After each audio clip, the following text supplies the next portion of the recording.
Welcome to your favorite drive-in theater and a sparkling new season. Watch our screen and local newspapers for all the fine shows coming this way. Show after show will feature the latest hits, the biggest stars for fun-filled, pleasure-packed evenings. Relax, come as you are, and spend an enjoyable night out with the entire family. No parking problems, no babysitting problems. And there are always tasty snacks at our modern refreshment stand. Thanks, folks. And once again, welcome back.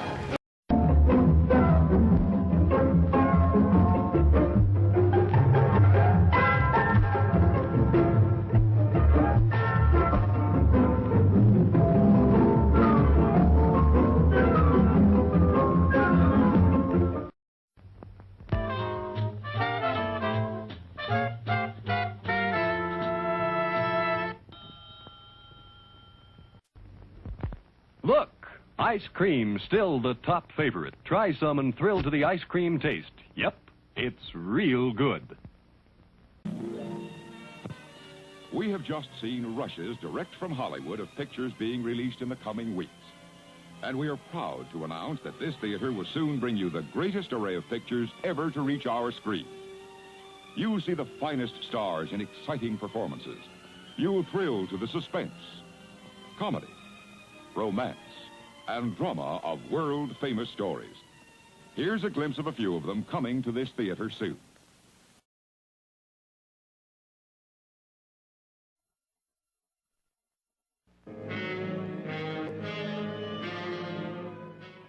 You've lost the urge to experiment. Oh, every time you touch me, I go out of my mind.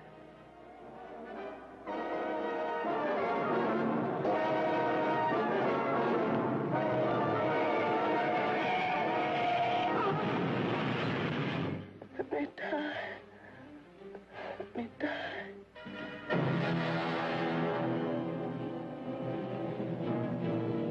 Her brain kept alive by experimental science, by a man whose abnormal passions inspired him to try the impossible.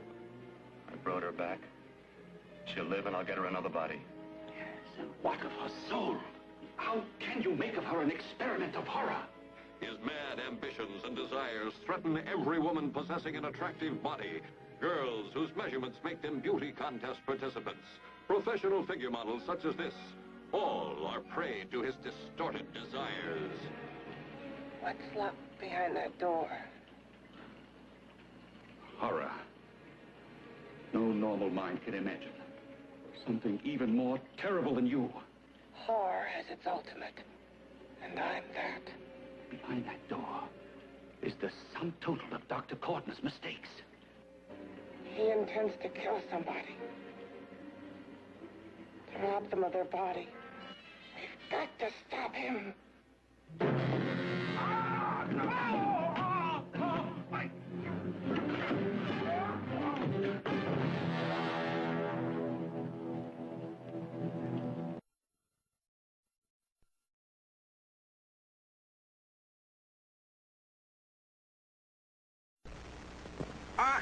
Hello there. Give a demonstration of my new invention, the Goodies Machine. Special for patrons of this drive-in, the machine turns out delicious hot doggies one after the other. And thirst-quenching sodas also. Gives popcorn of the most tasty kind, plain unbuttered. Candy too, crunchy and dandy. Steaming hot coffee and ice cream too. These goodies are at a snack bar just waiting for you.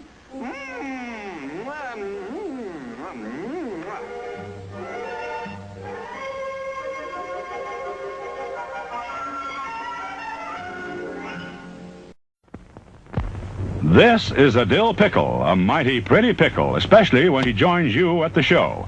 We have lots of pretty pickles waiting for you at the refreshment center. They're plump, tender, mouth-watering. Wouldn't one taste good right now? Get the item that adds to your personal comfort. Cigarettes, here they are. Get the kind you prefer and enjoy them thoroughly. All the most popular brands. How much can the human mind stand? Do you dare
There are still vast and virtually unexplored regions, bleak and desolate, where no human ever goes and no life is ever seen. It is as though the land had been posted by God. It is in these lonely areas of impenetrable forest and dark shadows that the Gila monster still lives. How large the dreaded Gila monster grows, no man can say.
Charging you with an entertainment game.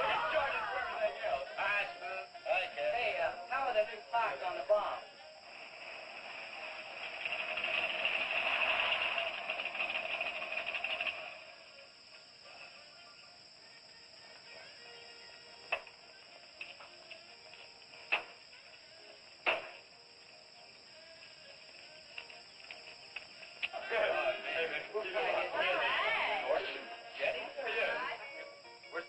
I thought we'd be the last ones here. They're probably out spooking around somewhere. Maybe they broke down. Not in his heat. I worked on it myself. That wouldn't make any difference if he goofed the speed shift or something. Yeah, that squirrel is just the one that could do it. Hey, He's got it. Oh, wonderful. What kept you so long, Lisa? Oh, Mr. Wheeler smoked 2 cigars at the table after dinner, and I could not get at the dishes until he was through. What time did Pat leave? Pa did not come home for dinner. That's why his father was so upset. Here's old man Harris.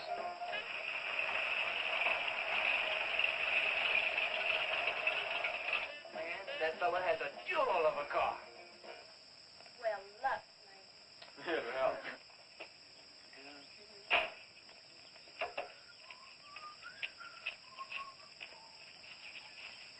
Hey! Hi, Mr. Hi, Harris. how you doing? Yeah, hello, fisherman. You want to sell that deuce? you fellers always after me to buy my car? That 32 is the ideal stock to convert to a bomb. Buying a car, son, is just like getting married or going to New York City. Everybody ought to do it once, but nobody ought to do it twice. Hey, I can get you a good price on that. Paid $695 for that car 26 years ago. 10 years ago, wasn't worth a dime. Last month, I turned down $100 for it. When it gets back up to $695 again, I'll sell it.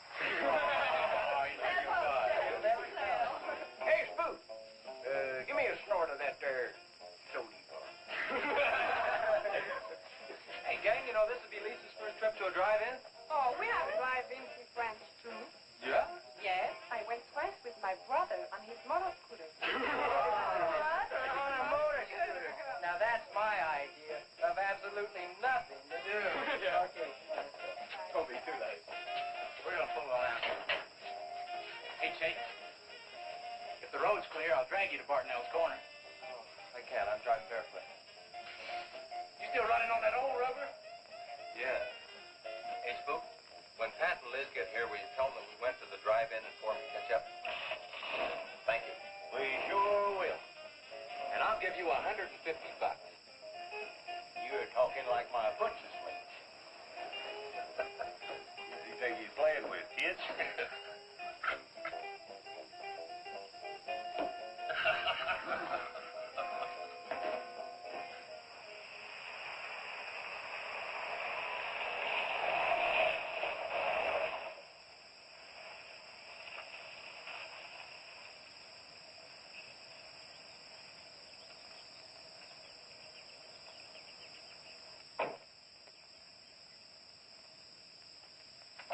Sheriff?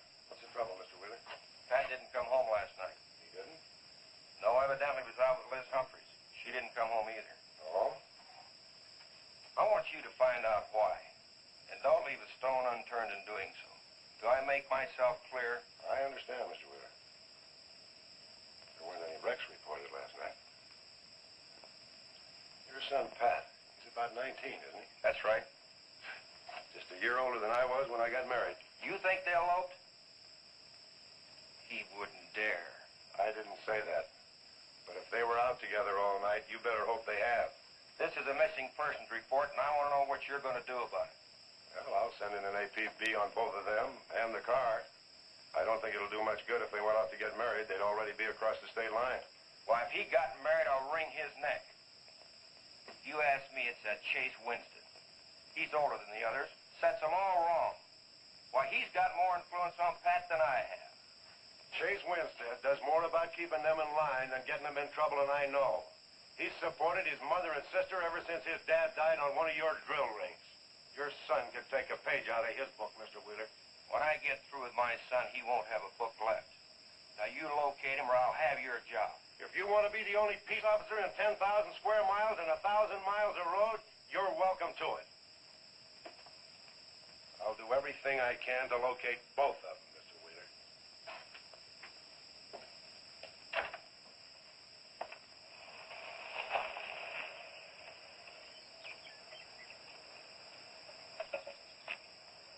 Hi, Sheriff. Hi.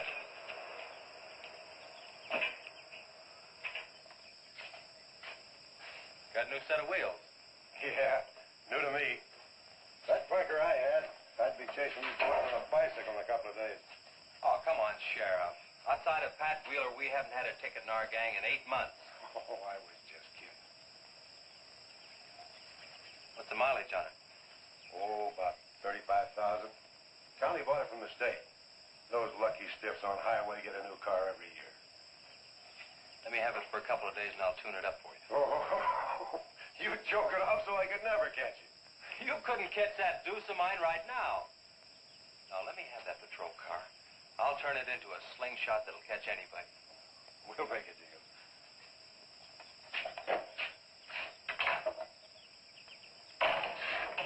Hey. Just between us, Liz Humphreys and Pat Wheeler didn't get home last night. Oh. They were supposed to meet us at the drive-in, but they didn't show up. We wondered what happened. Were they in any kind of trouble? What do you mean? You know. No, I don't think so. Chase, level with me. I'm almost positive they weren't in any trouble. I'd know. Do you think they might have run off to get married? Well, they've been going steady for over a year now. And I know they talked about it, but... No, not like for right now. Did Pat have any money stashed? Yeah, some. Like how much? Well, he was talking about getting a new blower and a mill. That's about $500. Where did he get that kind of money? He saved it. His old man gives him a good allowance when he's not mad at him. What bank does he use? None. He's afraid his dad would find out. He could have been saving it to get married, couldn't he? His money. I guess he could do whatever he wants with it. But you know, if he eloped, his old man had put him down flat. I know. But Pat's smart enough to provide for himself till the old man cooled off. Pat's the only one of the gang I couldn't slow down. Did you check the hospital? Yeah. Where could I find the rest of the gang? Well, I don't know about Bob and Gordy, but Chuck and Rhett went over to Easton. They wanted to check with the Wheelcats about next Saturday night's splatter party. Next Saturday night? Yeah. You warn the gang I'll be cruising that pass that night. No dragging. Okay, I'll tell them. If you get any postcards from those two, let me know.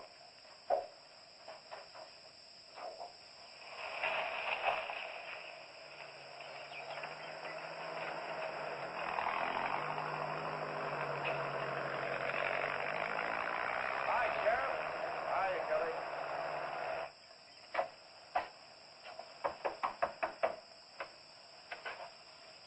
Howdy, Eb. Hello, Sheriff. I don't have any word for you, Miss Humphries. She's a good girl, Sheriff. I ain't worried. How come you drove around the truck all night then? You don't think she might have eloped, do you? Could be. She's pretty close-mouthed about her affair. More the likes of Wheeler. Ain't marrying our kind of folks. You don't have a phone, so I just dropped around to let you know I'm doing everything I can. We know that, Sheriff, and we sure do appreciate it. Sorry Elizabeth put you to so much trouble. It's never any trouble looking after kids. Let me know if I can help, Sheriff. Thanks, Eb. Thank you, Sheriff. Goodbye. There, because we'll quit worrying this way. We've got to trust in the Lord.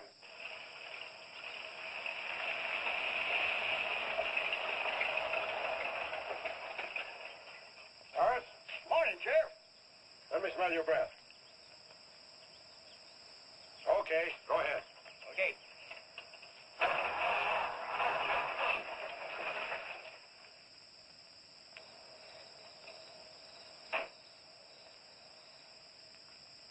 Hi, Chase. Hi.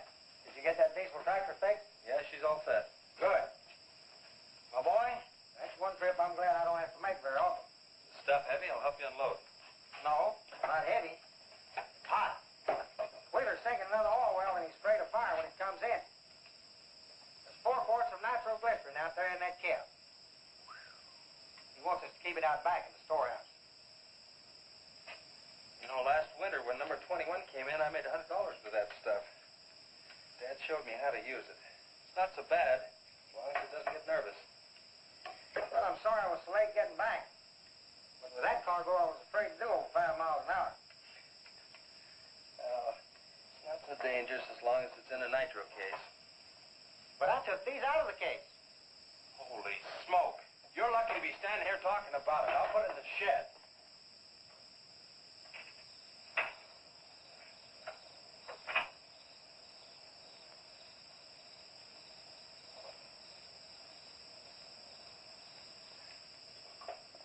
Much action this afternoon? Sheriff got a new patrol car. We'll get a tune-up job out of that. Is that nitro safe out there?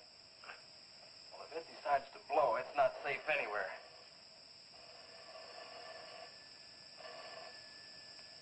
I'll get it. That's not our range. No, it's the sheriff's. If there's been a wreck, I get a tow job out of it. I also have a deal with the ambulance if someone's hurt. You work all the angles, don't you, Chase?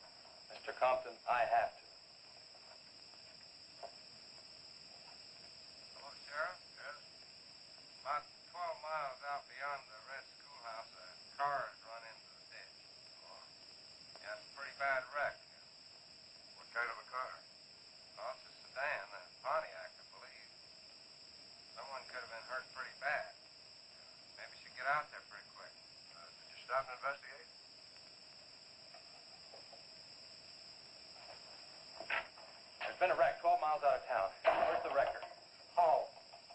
the A-frame to build a doggone rock garden.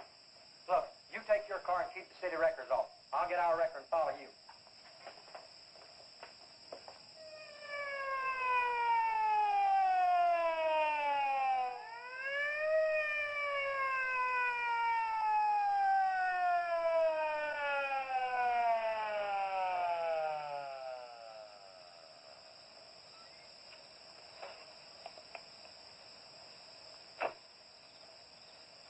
I wondered who was on that party line a while ago. Well, it cost me to get on that line with you. I figured since it was on your call station anyway, you wouldn't care. Yeah. That's a pretty good one. Yeah. This engine's still warm. Say, did you see the skid marks out here? They go at a direct right angle to the direction of travel. Yeah. No digs in the macadam either.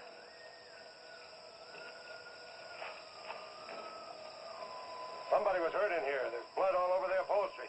Let's take a look around. I've already looked around. There's nobody here. Real good? Yeah, real good. Well, maybe somebody came by and picked them up. It could have been the people that called in. No. They'd have said something. Then why didn't they wait? People will go to the trouble to report an accident, but they won't stay around. Don't want to fill out the reports. So, what do you do now? Well, I'll take the license number and engine number. Call headquarters. Maybe they've got a line on them.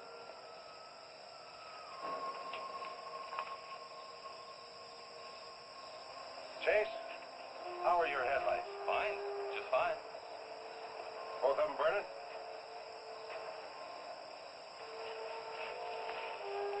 How many times have I warned you about getting that headlamp fixed? Twice. But the first time it was just a suggestion. Seal beam only costs $4. Well, I had some unexpected expenses. Oh? Missy? Yeah, the doctor said she'd be able to start walking again pretty soon, and took all the money I had to make a part down payment on her braces.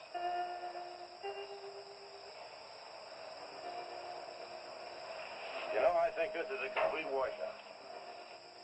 You probably got a screwdriver. I don't think the insurance company has missed one of those headlamps.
The whole story.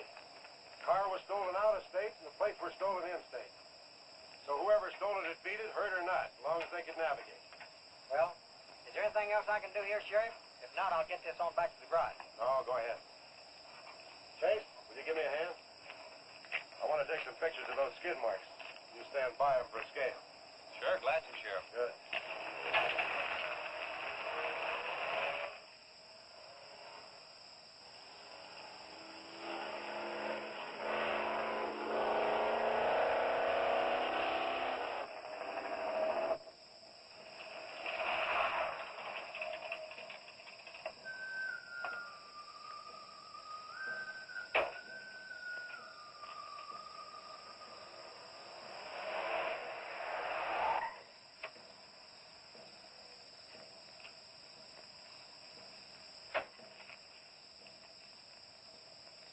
Trouble, Chase? I don't know, Sheriff. Take a look. It's just sitting here. Probably fell off the car. No scratches on it. Well, maybe it landed in a bush. Now, as thin as that imitation leather is, even a bush should take some of it off. Was it just like that when you found it? Yeah, straight up. Probably belonged to some hitchhiker. Or it might have belonged to the fellow that stole that car and wrecked it.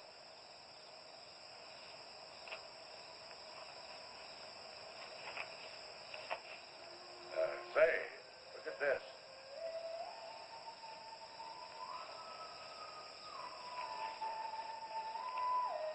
Half a pack of cigarettes, one unlit.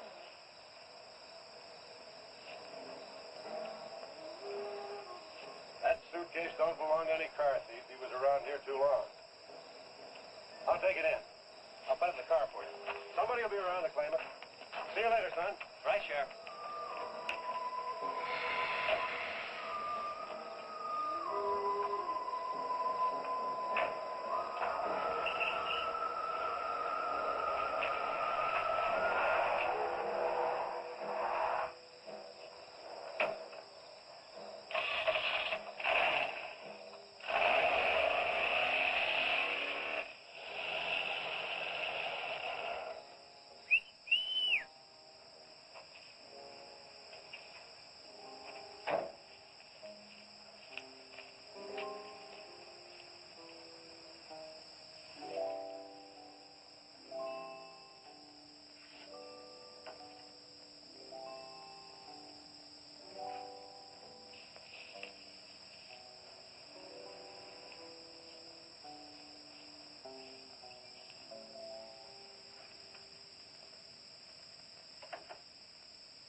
Hey, what's with the coat bed? I got your phone call. When I was serving dinner to Mr. Wheeler, he became very angry. He said if I saw you again, he would have me sent back to France. He can't do that. Oh, yes, he can. He's my sponsor. He put up the bond. That was to guarantee that you wouldn't become a ward of the state. Now, we don't have to worry about that. You know how to speak English well enough to get a job anywhere. He said it's immoral for me to go out with you. What's immoral about? Nothing. I don't want to go away, Chase. You won't have to, honey. You think it's your fault that Paz ran away? Well, he can think whatever he wants to think. Shouldn't take it out on you. But we hadn't better take any chances. You go back inside. And look, don't worry. Everything's going to be okay.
Drive this car? Fender's cutting the wheel. Sure I can. The motor works, see? But thanks for everything, Dad. You're a cotton-picking friend. Okay, just a second. I'll get out of the way.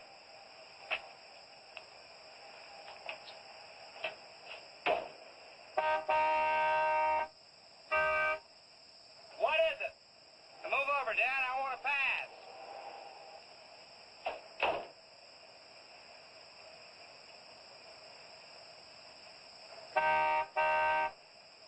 What is it now? I think you better give me a tow, Dad. The steering wheel won't work. Okay.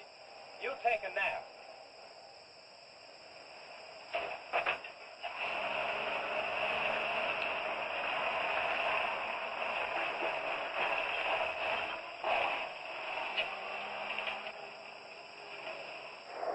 My baby, she rocks and rolls and rocks whenever she walks. My baby, she rocks and rolls and rocks whenever she talks.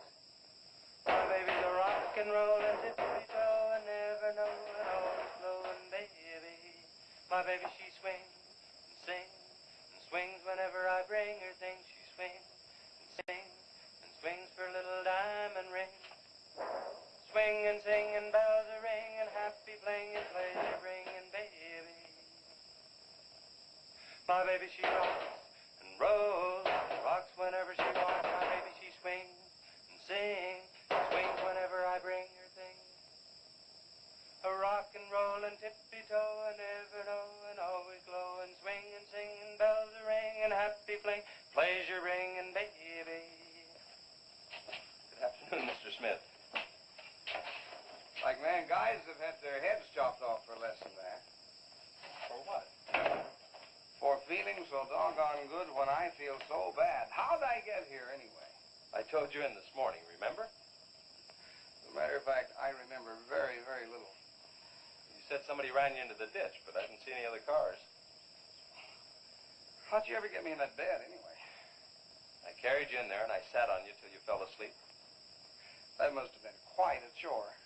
You wouldn't have gotten very far in your condition. Well, look, I really appreciate it. Chase Winstead. Chase. And by golly, how much I owe you? Well, I bent the fender out from the wheel. Want me to fill it in and touch it up for you? No, I don't think so. I'll get that done when I get back to the city. Here, have some coffee. Oh, great. How about $2? Man, this coffee's worth $2 all by itself. How about the tow? No, I was coming this way anyway. I missed out on a little studying time. Make it $3. Dad, you go to school? Sort of. I take a correspondence course in engineering. Well, look, I really feel indebted to you, and I'd like to do something to pay you back. Now, next time you're in the town, there's my card. Look me up, will you? All right, will do. Okay. Oh, and by the way, buy yourself a sponge rubber hammer, man. All right, I will. I'll see you, Chase. Thank you.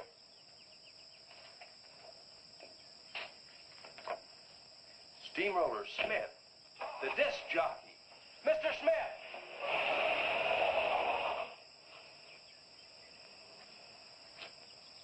220s. How about that?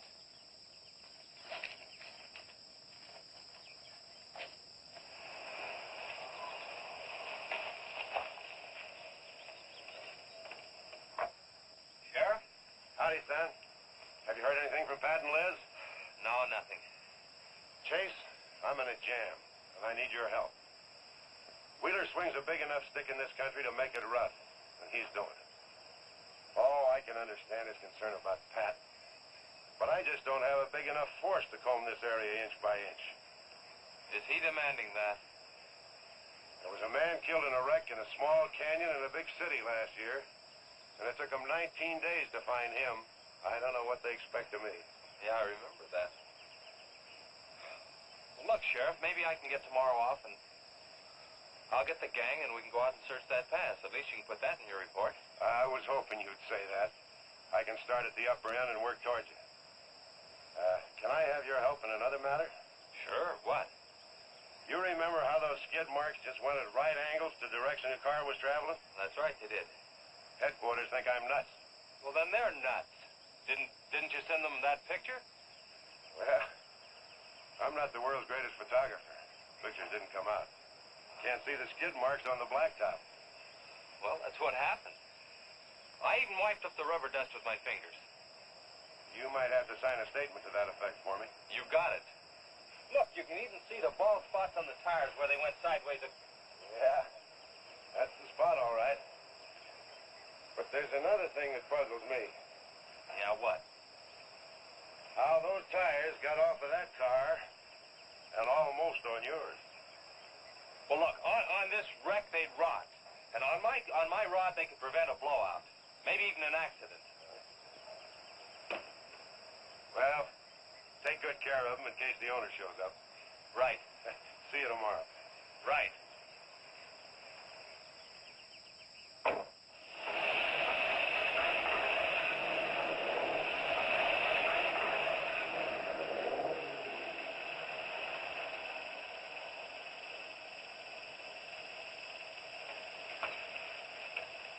of it today. We've covered half the roads in this county.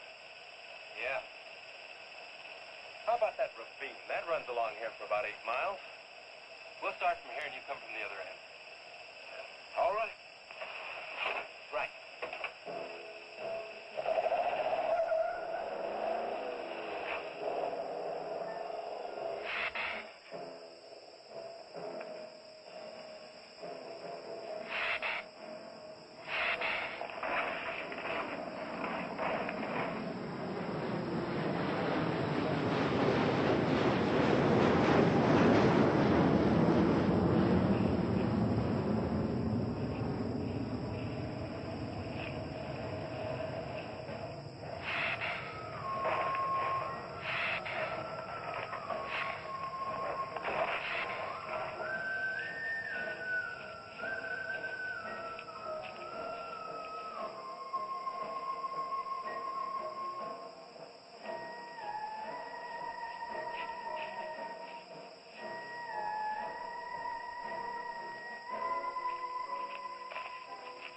Beat down around here.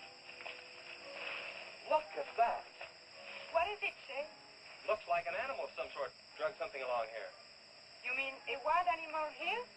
Sure, could be anything, even a mountain lion. Oh, come on.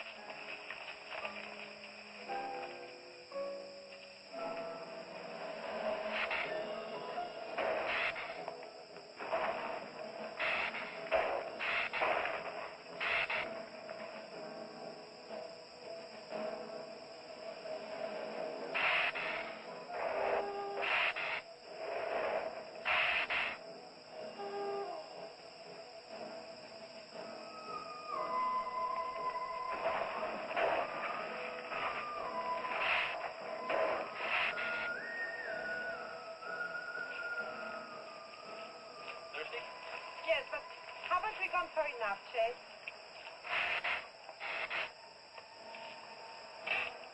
Ooh, that's bitter. Must have an awful lot of mineral in it. Come on, let's go. Oh, wait a minute. Let's take a breather first. Chet, I don't like this place. Let's go back. Are you afraid? Now, you come on over here with me and sit in shade and all that.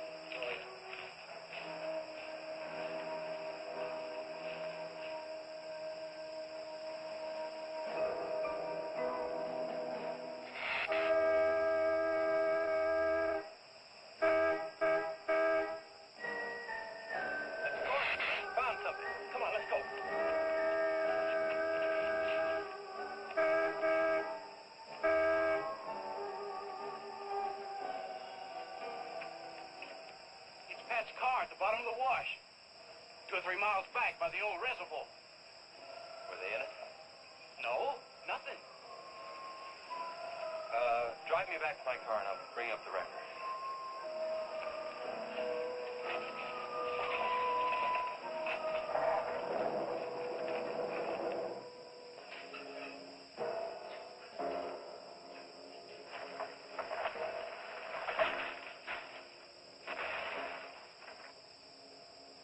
I wonder what that was.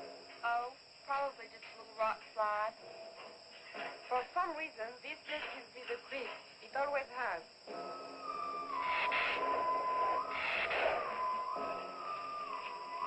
Lisa, turn the motor on. The winch is already engaged.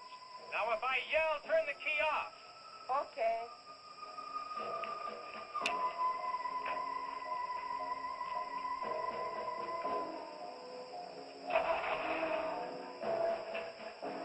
Okay? Go ahead.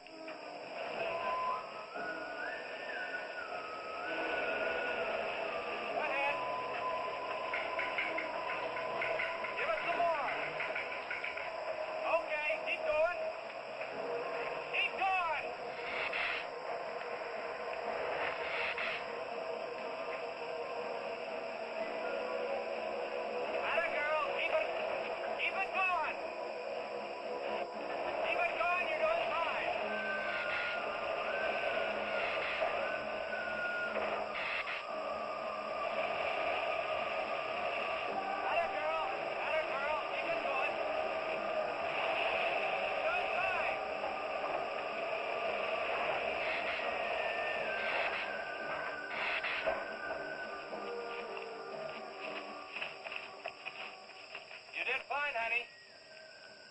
up, but it's all right.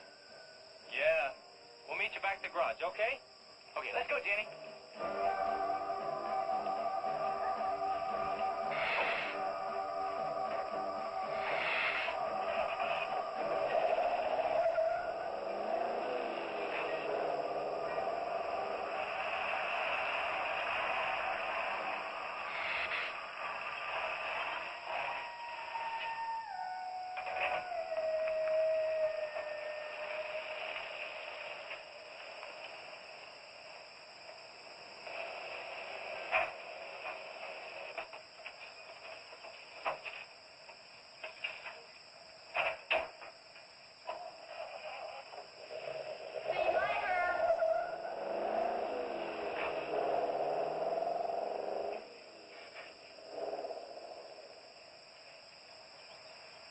Where did you find it?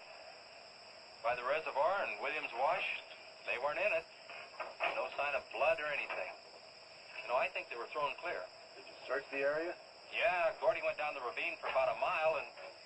Oh, he looked beyond the wreck for a couple hundred yards. Wouldn't you say, Gordy? At least that far. Did you see any footprints? No, none.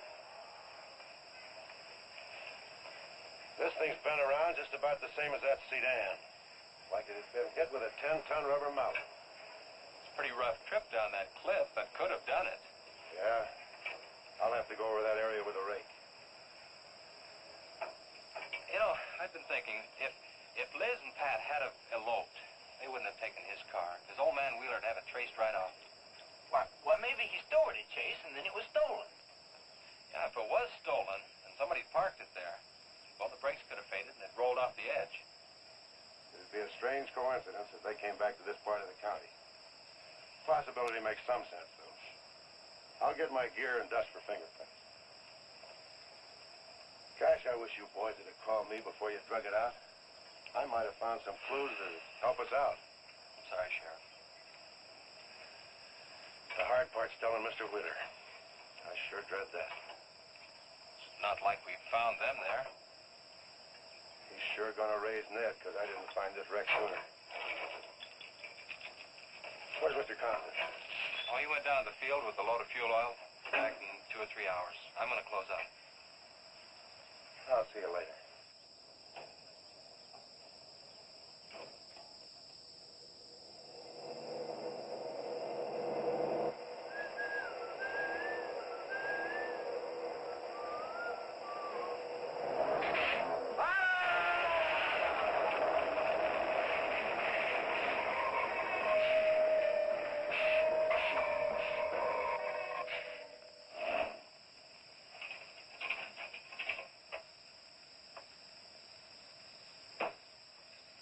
I'm off.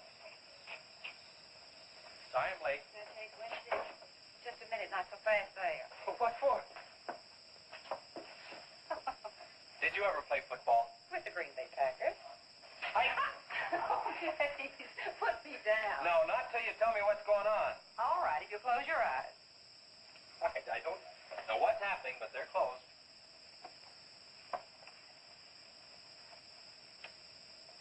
Keep them closed. Silly. Now.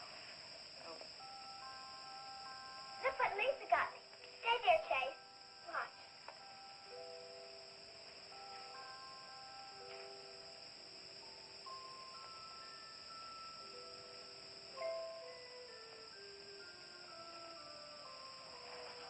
Stay there, Chase.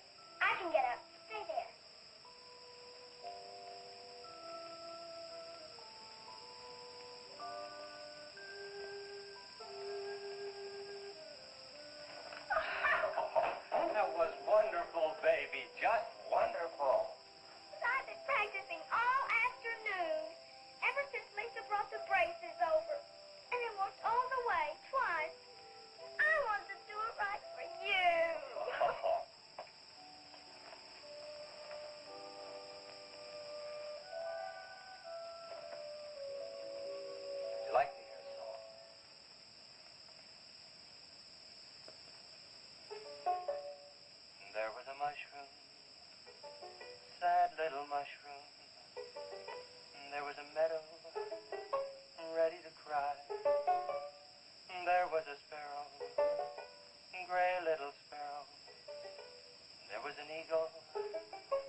felt any more like laughing than I do right now.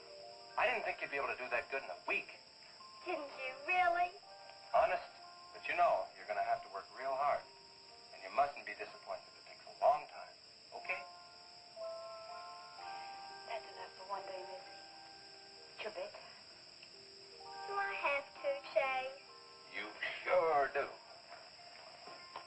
Show me how you can walk. Good night, Lisa.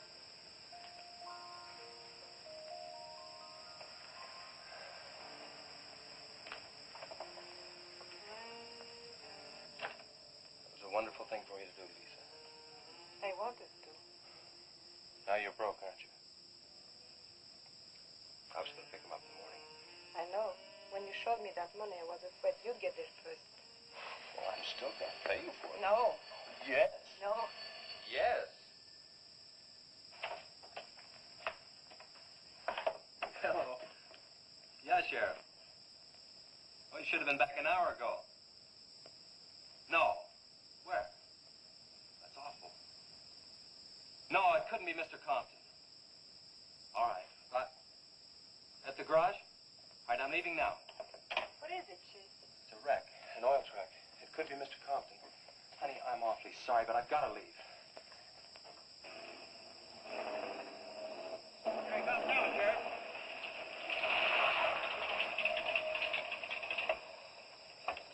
Come on.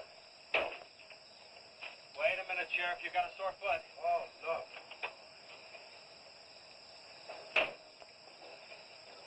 Take my Model A's, all shiny bright. No, we'll take my car. Come on, Harris. Did you see it? No, I didn't see it, but I sure heard about it. Can I open this thing up? Yeah, go ahead.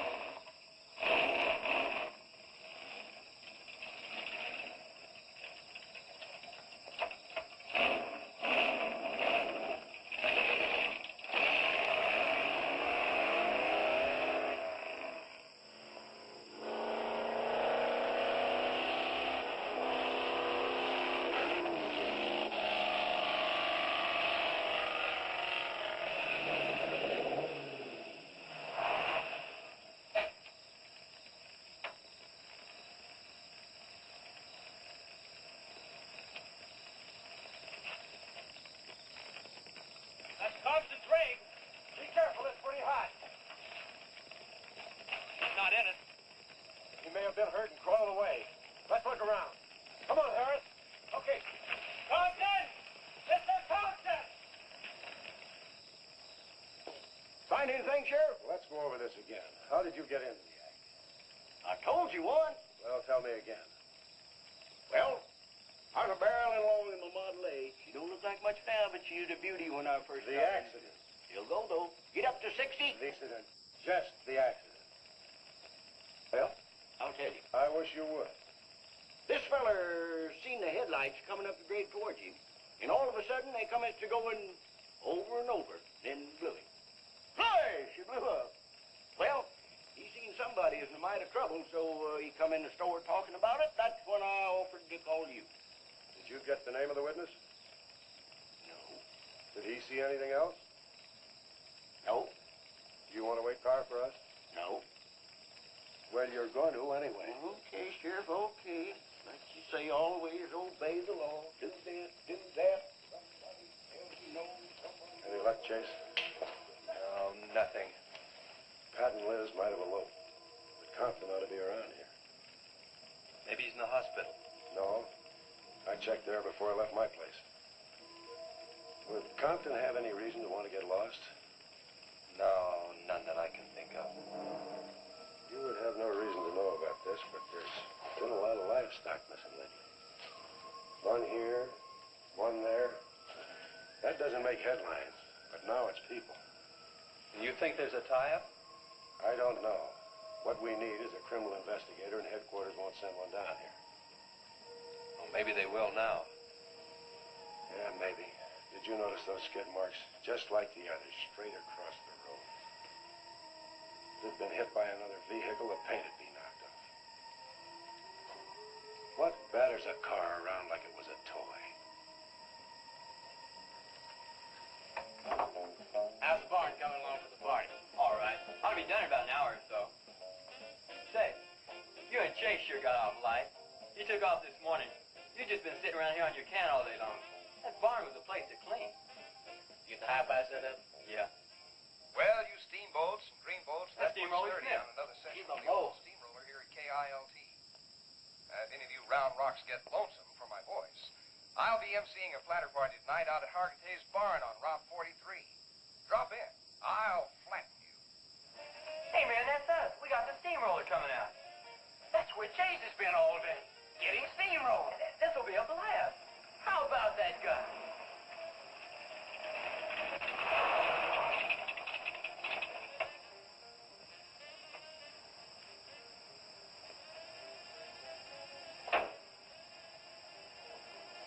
Say, little man, you sure had a busy day. Getting that paint job and Steamroller Smith. Now, how'd you guys find out about Steamroller Smith? Well, he just said so on his program. Said it right out on the network. Oh, I wanted it to be a surprise. Well, come on, don't spread it around, huh? How are the preparations coming?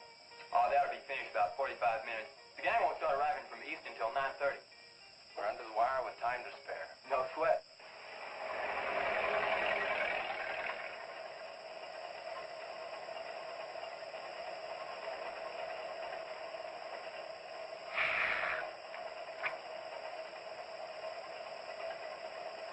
Oh, I hate the ground you walk on, little darling, for all them things that you have did to me. Oh, you nag me till you're hoarse, so I'm a suing for divorce. Little darling, I'll forget your memory. Hey, Grim, good.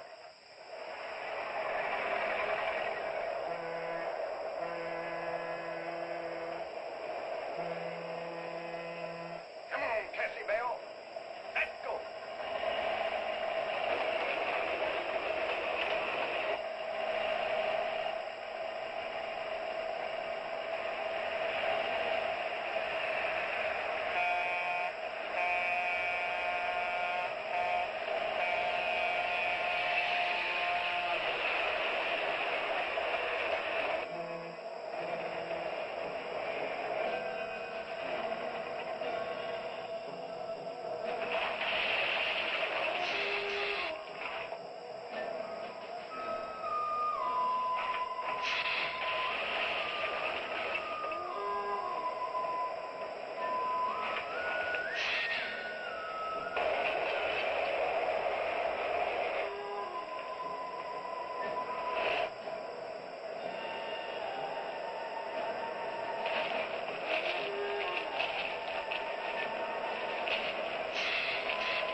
That's the same story the man down here told me. Something real strange must have happened down there. Oh, yeah. He'll be handy if you want him. Right. Sit down, Harris.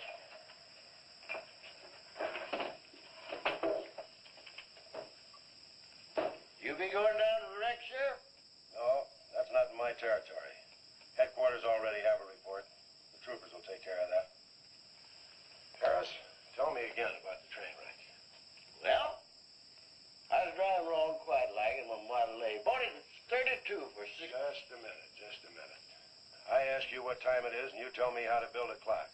Just the facts about the wreck. Well, I was driving along quite like it. The wreck. Then I turned around and come back down here and told you about it. Give me your keys, Harris. Keys? Our keys? What for? For spinning a yarn like that and driving well drunk. I demand a sobriety test. That does it. Go lock yourself up. I demand a sobriety test because I ain't been drinking. At least that's not heavy.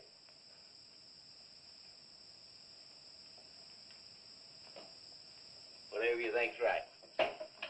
Which way is the step? Which way? Well, you can't win them all, can you, Sheriff? Call your wife if you want to, Harris.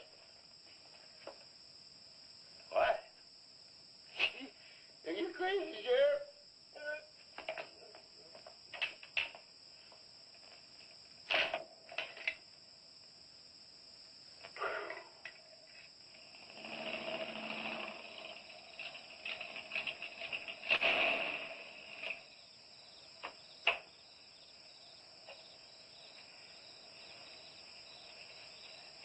My baby, she rocks and rolls and rocks whenever she talks.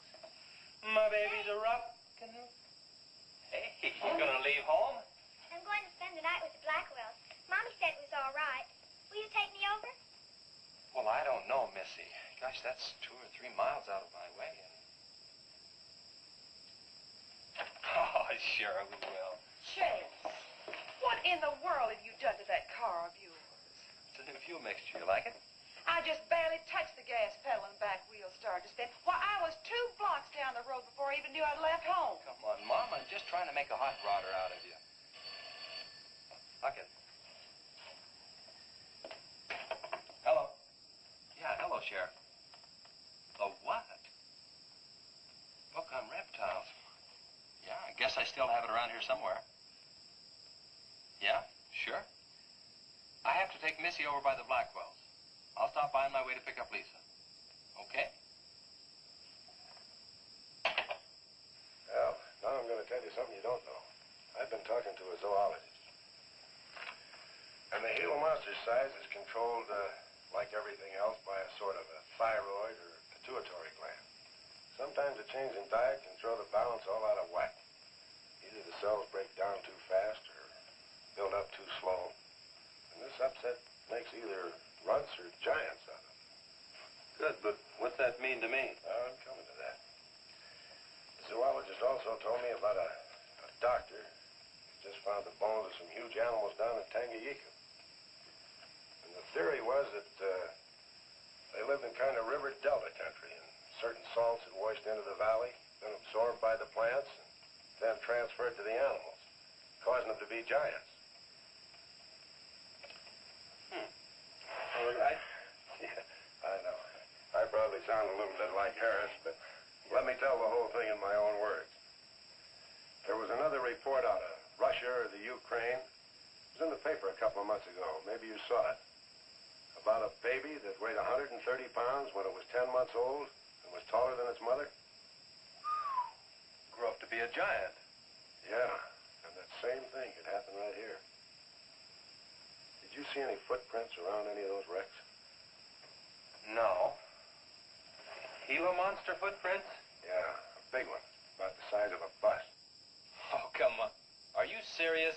Well, I don't know. But Harris saw it, and some of the survivors of the train wreck saw it. A giant lizard. Train wreck? Where? At the bridge over Wilson's Wash. When? Tonight, about an hour ago. The troopers were inclined to pass it off as shock or optical illusion. You can't always believe what Harris said. A Gila monster. Pink and black stripes. You know, I towed a guy in the other day, and he said he'd been forced off the road by something like that. I didn't believe him because he'd been drinking. And another thing, when we were looking for Pat's car, we saw where something had been drugged down the wash. You know, if they could have gotten that big, they could have knocked Mr. Compton's truck off that road. Could have gotten him.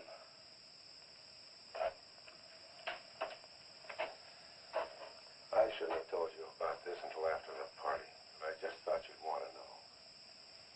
Hadn't we better warn everybody? No,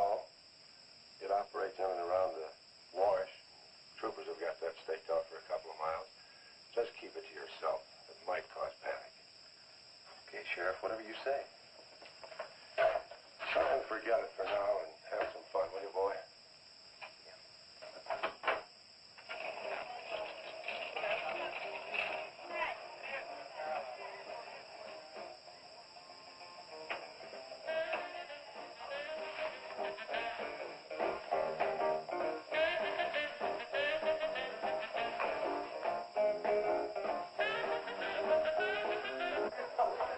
All right, hold it. Hold it, all you jumping beans. Yeah. Now, I got a surprise for you. We got the king of the DJs. Now, you've all heard him on his platter show on KILT. That's right.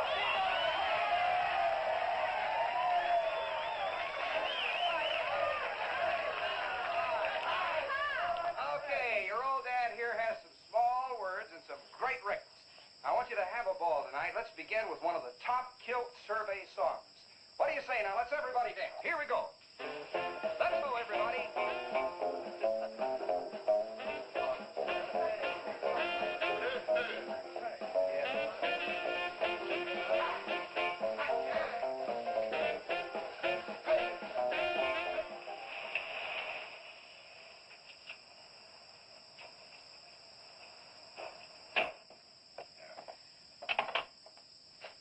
Now, do you mind telling me what this is all about? Have you been down to the train wreck? No. Well, I have. I talked to a trooper about my son's car.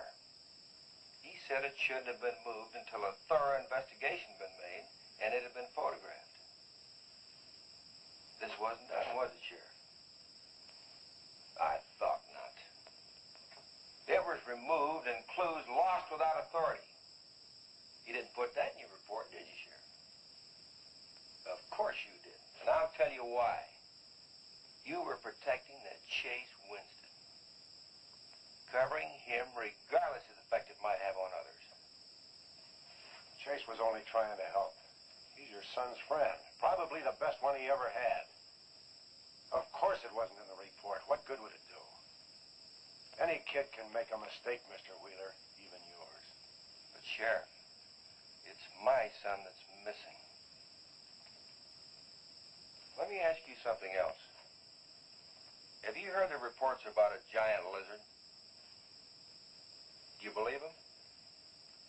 I don't know, Mr. Wheeler. Doesn't seem possible. Well, why not? There have been giants before. That's true. But how could anything that big go unnoticed in this area? Have you ever walked the length of Williams Wash? No. You know anybody that has? No. That area is so choked with underbrush, it isn't even good hunting ground. And I say it is possible for a giant lizard to have lived there for years without being seen. Now, if that is the case,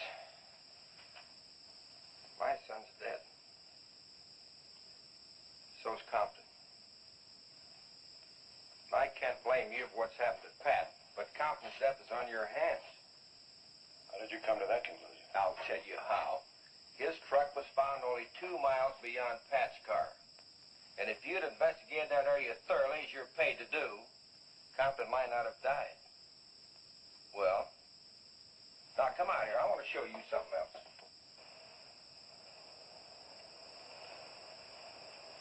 Now, something may have hit this car, but it didn't take the tires off. And where did those new white sidewalls on Chase Winston's hot rod come from? Here, I guess. There was a towing charge against He presumed the bill wouldn't be paid, so he borrowed the tires in the meantime? Perhaps. That's thievery, destroying evidence, obstructing justice. Now, your last official act of office will be to arrest that boy and bring him in. And I'll go along to make sure that it's done.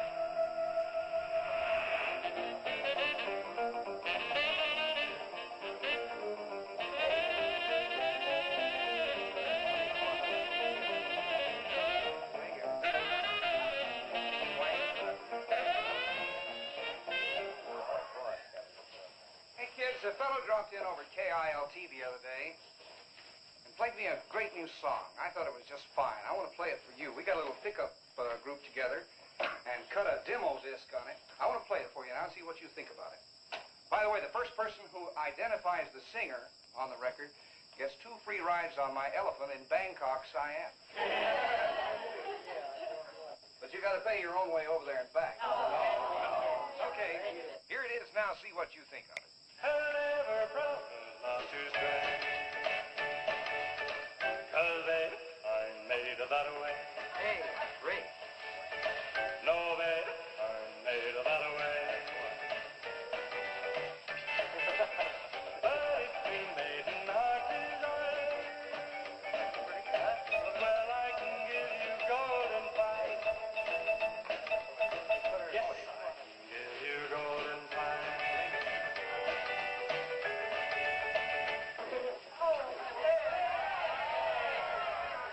Get out your tar and feathers yet. I'm going to play the rest of it. How do you like it? Okay, who is the singer? Elvis, one of the Everlys. Bill Darnell. Kate Smith. Very funny, but you lose. Look, the same guy you hear singing on the record also wrote the song. Now, who is it? Does anybody know? Well, I don't know. Okay. It's going to come out on records in a couple of months, and you can find his name on the label. I know it is. Come on, tell us. Seb did it. You did it, Chase. Why didn't you say something? You didn't tell us. Well, I didn't know there was anything I'd want to admit to. Come on up here, boy. Come on.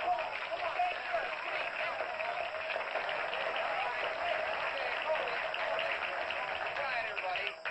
Also, over at the station the other day, Chase played me another little song. It's kind of different from this one. But I imagine with a little coaxing, by hitting your hands together like this, he might give you a little preview of it. What do you say?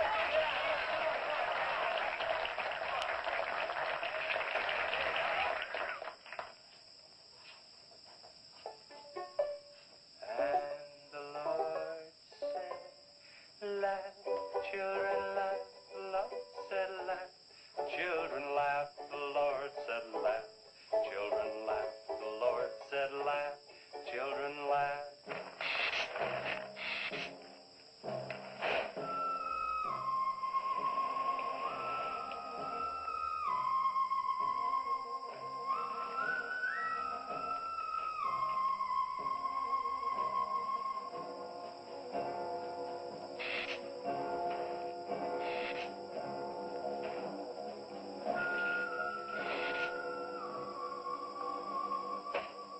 And the Lord said, laugh.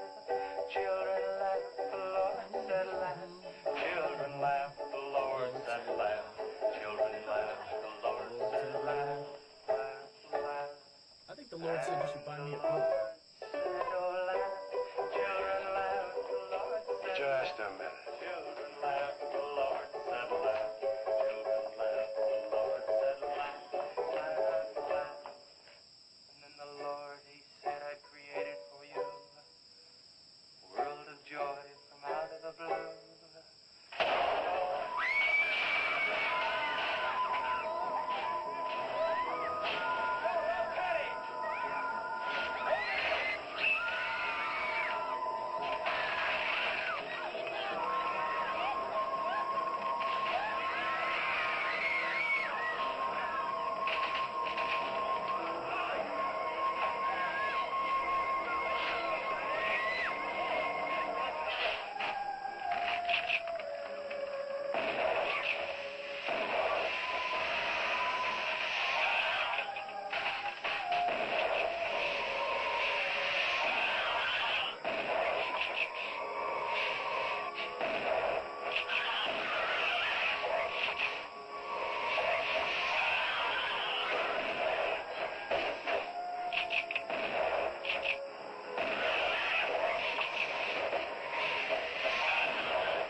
take to stop that thing?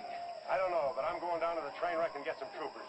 If we pump enough lead into that thing, we may hit a vulnerable spot. Wheeler, you're gonna have to give me a hand. But how? Keep these kids here. I don't want anybody roaming around. Where are we going? Storage shed. I've got an idea that might work.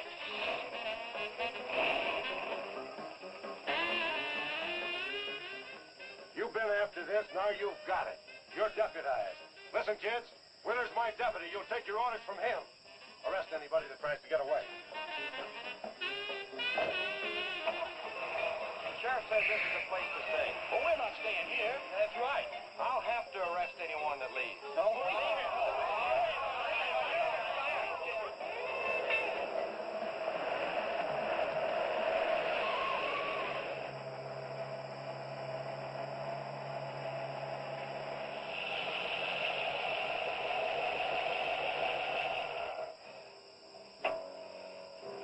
Take these keys and wait inside the office till I get back.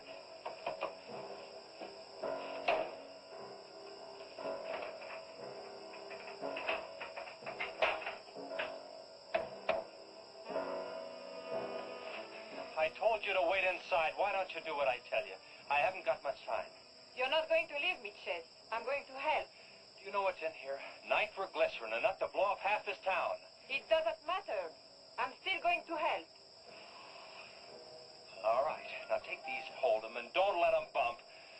And for heaven's sakes, don't drop them.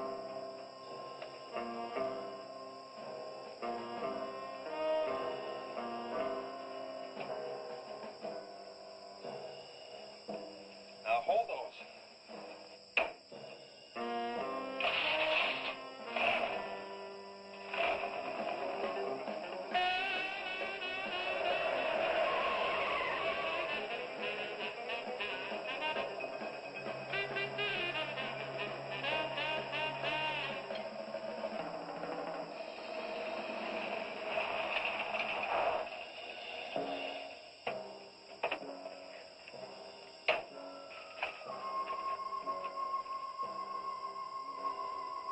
Boy, he went through here all right. Now, they generally travel in a straight line. Good Lord, he's hit the Blackwell home. That's where Missy is. Mrs. Blackwell! Missy!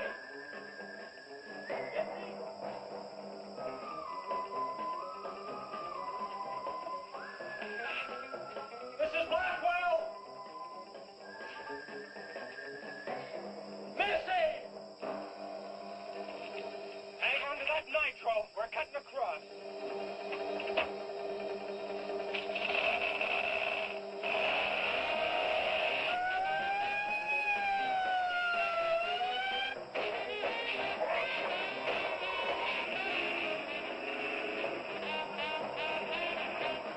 Keep that stuff still. Do you want to blow us up? There they are. There is Missy. Missy! It's all right, Missy. It's all right. Lisa, get Missy and hold her down. Both of you lie flat.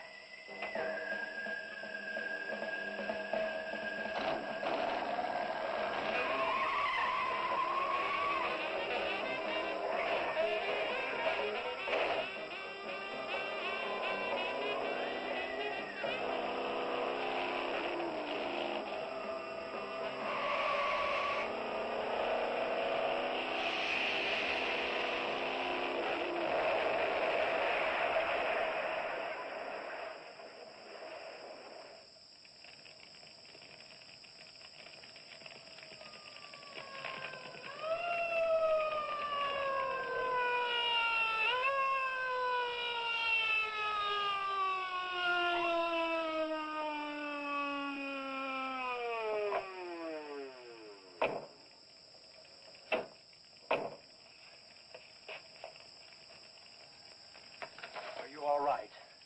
I'm scared, Chase. That's okay, honey. I tore my new dress. Oh, we can get you a new dress. 100 dresses. Everybody all right? Yeah. On the way back, we picked up his trail. Followed him across country.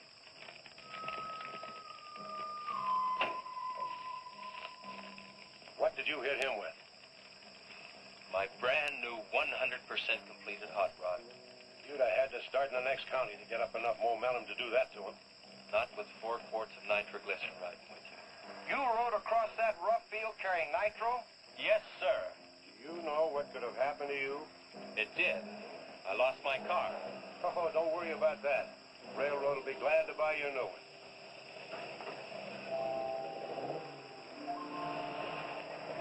Run chase, did you see it? I sure did, Missy. You were really traveling. I thought I told you to keep those kids up at the barn. Well, how do you arrest a bunch of kids going in all different directions? Do you realize what would have happened if that thing had turned back? Same thing that happened to Pat. Sheriff, your job is a much bigger one than I thought. Since Compton's gone, I guess Chase is out of a job. That's right. Would you make it a point to have the boy come around and see me in the morning? I'll bring him around in the morning.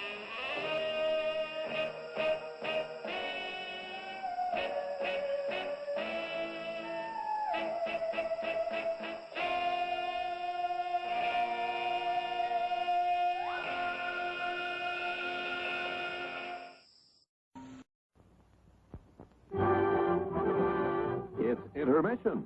Rise and stretch time. Time to refresh yourself and visit our snack bar. Got a yen for hot popcorn? Your favorite soft drinks are sparkling cold. The juicy Frank sizzling hot. There's delicious coffee, freshly brewed. And all kinds of ice cream and candy to tempt you. Showtime will be announced loud and clear to get you back to your car in time. So stretch your legs. Come to the snack bar now.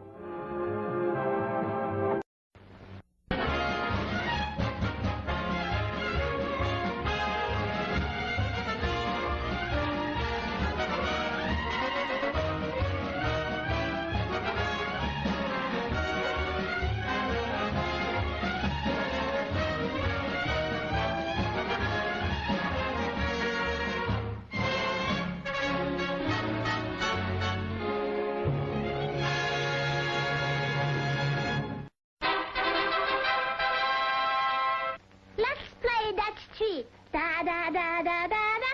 Oh, you're it. No, I'm not. Come on. I'm it. 1, that's 2, that's 3, that's treat. 4, that's 5, that's 6, that's treat. 7, that's 8, that's 9, that's treat. That's treat chocolate drink. Oh, that's treat chocolate drink, please. That's treat drink so good.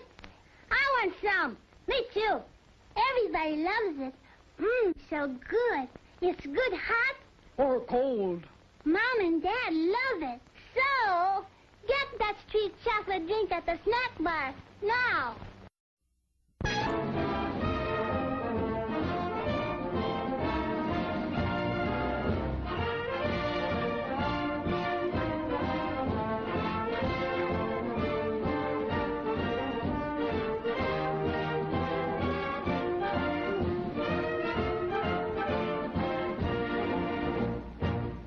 Ages, many men of mystery have appeared. Now, coming on this stage in person is the most amazing mystery man of all time, Houston, and the original Houston's Hallucinations, starring the girls with Hex Appeal, Joyce Harris, Kathy Bard, Sherry Winters, Cindy Curtis. Girls, girls, and more girls, dressed in the most daring designs Paris has to offer. And if you want mystery, witness the unbelievable Flight to Outer Space. See a girl without a middle, and the weird and unusual burning of a she-devil. See all this and more in Houston's Hallucinations, coming on this stage soon. Extra, extra, the first time on any American stage, see the talked-about girl in the topless swimsuit. It's sexational. Yum, yum. It's a meal in itself. Our all-meat super dog. Enjoy one now.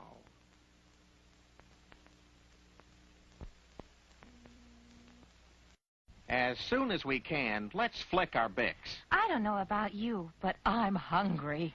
Now that you mention it, some burgers and fries would go great with a flick. And we should also not forget some popcorn, soft drinks, and ice cream. Oh, it's showtime. First in Alaska, and then invading steadily southward, there were reports of a new species, the giant killer shrew.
Sure is a lot of quiet out there. Almost smell it, can't you? No, but I can feel it. That pressure's dropped so fast, it's almost made my ears pop. Hurricane's got different ways of telling you it's there. Where is it? Dead ahead. What's that mean to us? My boy, that puts our port right in the middle of it.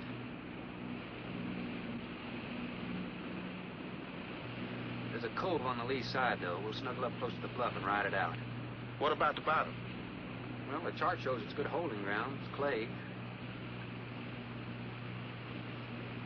You know something? If this thing had an automatic pilot, I wouldn't have to put up with you. Then you wouldn't have nobody to chew out. We should be there in a couple of hours. These mills of yours keep running. Look, automatic pilots can't play Dixieland jazz on them engines like I can.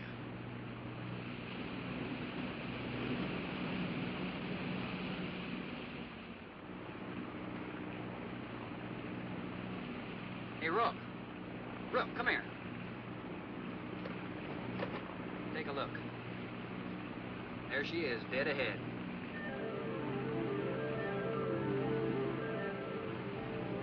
Man, that sure do look good. A man named Craigus owns this island, doesn't he? That's the name on the crate, Dr. Milo Craigus. We'll unload tomorrow. I don't want this craft sitting high in that water when that blow hits. You gonna ride stern, too, with a lot of water under? That's right. That sea won't make up in that cove. That wind will have her whipping around like a kite. Slip forward and break out the heavy weather hook. Shackle it, make sure it's free to run. I'll mount the shackle. Good.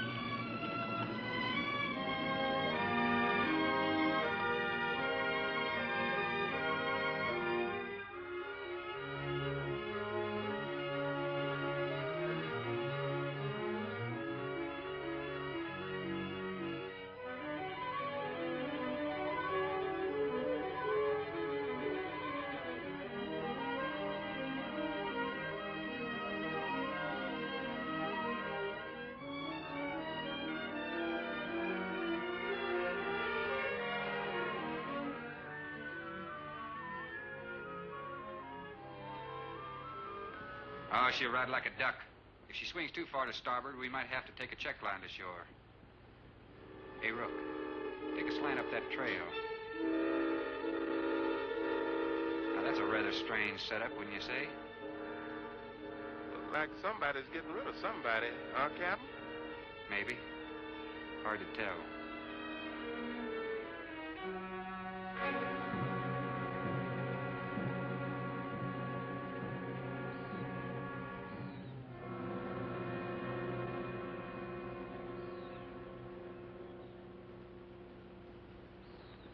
I'm Dr. Craigus. Thorne Sherman. Have your supplies aboard. That's good. Nothing wrong with Captain Ferguson, I hope. Well, I wouldn't know. I just bought his run. Oh, I see. Were you able to fill our order? Everything on the list. Here's the manifest.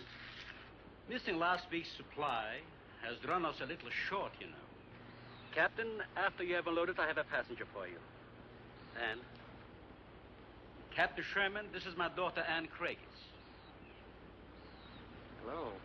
So you're the passenger? That's right, Captain. Oh, it's going to be nice having you aboard. I'm getting a little tired looking at Griswold. But we're not leaving today.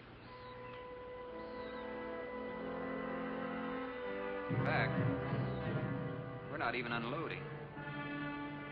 That load will cut the roll in half. You expecting an invasion? Yes, animals. Game or otherwise? Under certain conditions, it could be dangerous. Hey, Ruff, do you want to shake the kinks out? Limber up a little? Not me, Captain Black. You go right ahead and stretch your legs. That ship's gonna be bucking like a bucking bronc for long. Besides, I got some work left to do.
You have everything here you need? Oh, we are self-sufficient here. We have cows for fresh milk and chickens for fresh eggs. We even have saddle horses. Sort of a world all your own. That's exactly what I've tried to create. Well, to each his own. If you have to be isolated for your work, you picked a lonely little island. Excuse me, please. I think I'll change.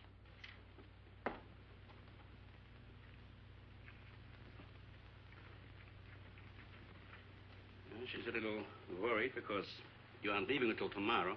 Well, I can understand that. But there's something else bothering her.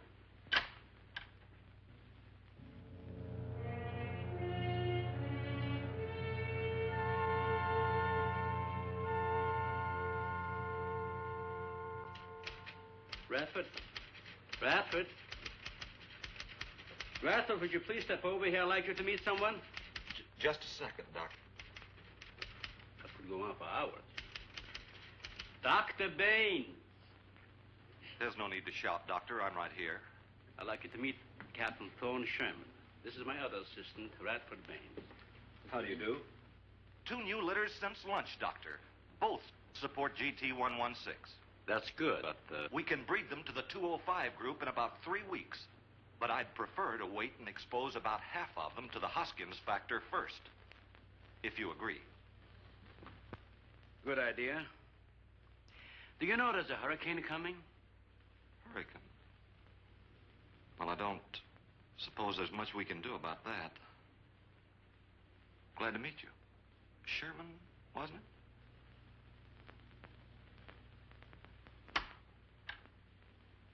You have to excuse Radford. Anything that does not concern his project does not get through to him. Brilliant mind. He would start at it if someone didn't remind him to eat. Must be very interesting work. What's his field? Biology. We specialize in genetics, heredity. I'm afraid my interest doesn't run in that line, you know. Think what would happen if you could isolate and identify the inherited factor in each gene. Now, wait a minute. I'm afraid I'm not very good with pure research. This is practical research. Generally, among mammals, the smaller the size, the higher the metabolism and the shorter the lifespan. Is that right? Well, I'm attempting to decrease the size by maintaining a low metabolism and resultant a longer lifespan. For what reason? Overpopulation. Not a problem now, but it will be in time. If we were half as big as we are now, we could live twice as long on our natural resources. Father, may I speak with you a moment? Will you please excuse us, Captain? Well, providing you drop the captain, I prefer a thorn. No. Well.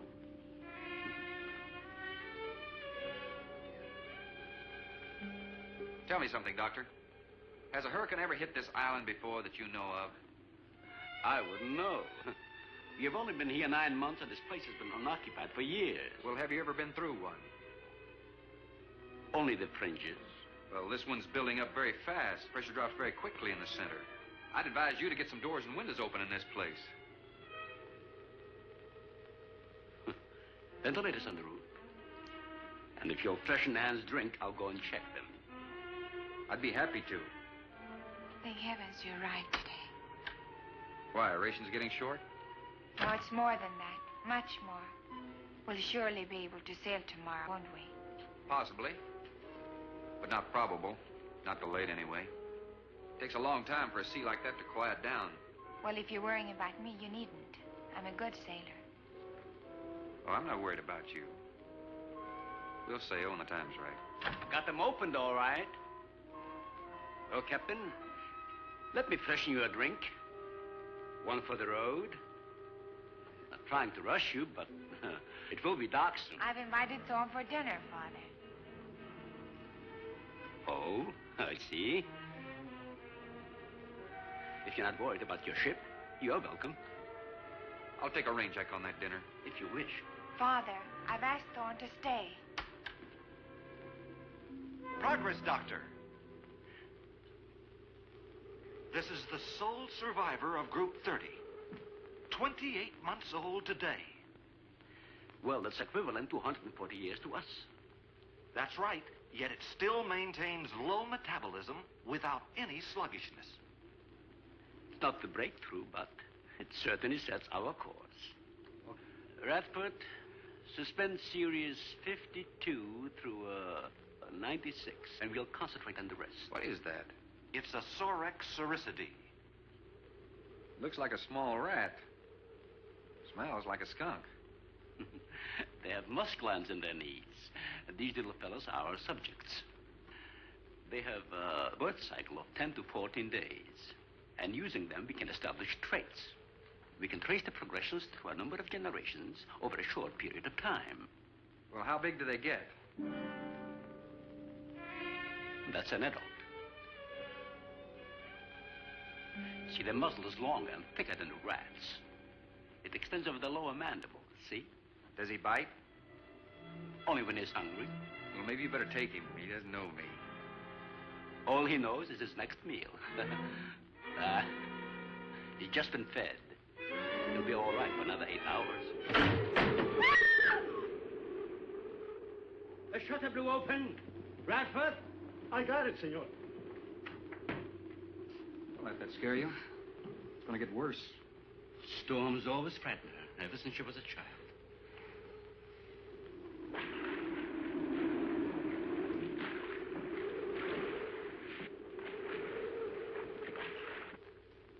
They're not climbers. They are digging animals, a lot like the mole. They feed only at night unless they're starving. And when they are hungry enough, they'll tackle anything regardless of size. No kidding. Mm-hmm. If you leave 2 of them in a cage for 12 hours without food, the stronger will eat the weaker. Like cannibals. Precisely. You see, their intense activity requires a tremendous amount of energy. To supply it, they must eat 3 times their own weight in food every 24 hours or starve. Radford, would you please take this? Take it. Yeah. Some call them bone eaters. When the flesh is gone, they'll eat the bones for marrow. All they'll leave are teeth, horns, I could hooves. use another martini. Do you mind? Of course, my dear. I'll get you one.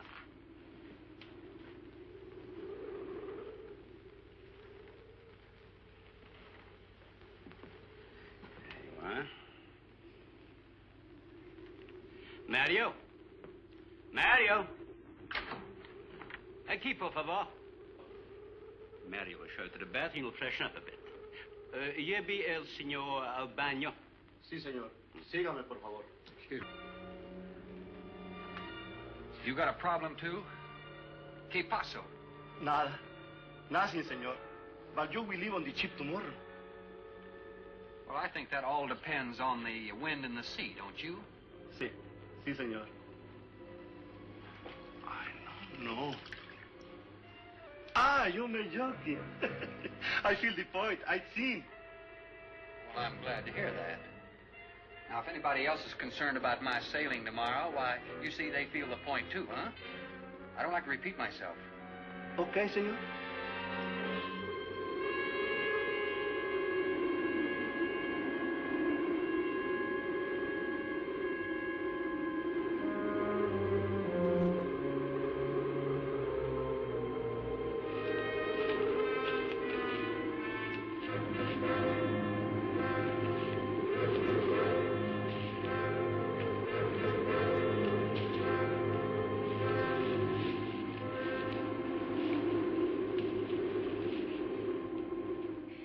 No, but I'm not saying that you created them, Jerry.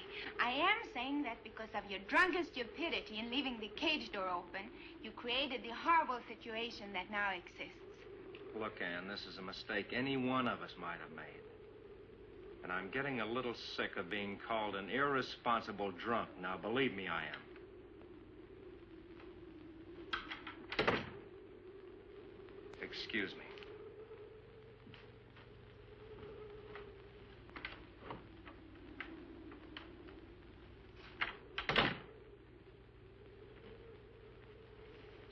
Care for a cigarette? Thanks. And thank heavens you arrived today. You said that before. What's the strain? That don't make sense. Please excuse me. But it seems like everything is coming to a head at once. Oh. I want to leave, but I want my father to go with me. Well, then, why doesn't he? We've discussed it many times, but he's adamant. I'm sure Jerry has a lot to do with this decision. He tried to convince me that the crisis will only last for a few... Well, this is certainly a cozy little scene. Might even be called intimate. Boy meets girl. Stop it, Jerry. That remark is uncalled for. What I do or have to say does not concern you. I can't disagree with you more, my dear. I'm concerned with everything you do, and I intend to keep it that way. Now, in my book, an engagement isn't a casual thing. In my book, it isn't either. And last night ended ours.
Everybody in the world is scared to death of something. That's evident. When they came at us last night, you knocked me down getting inside the fence. It's just that I can't stand them. And I've discovered something I can't stand.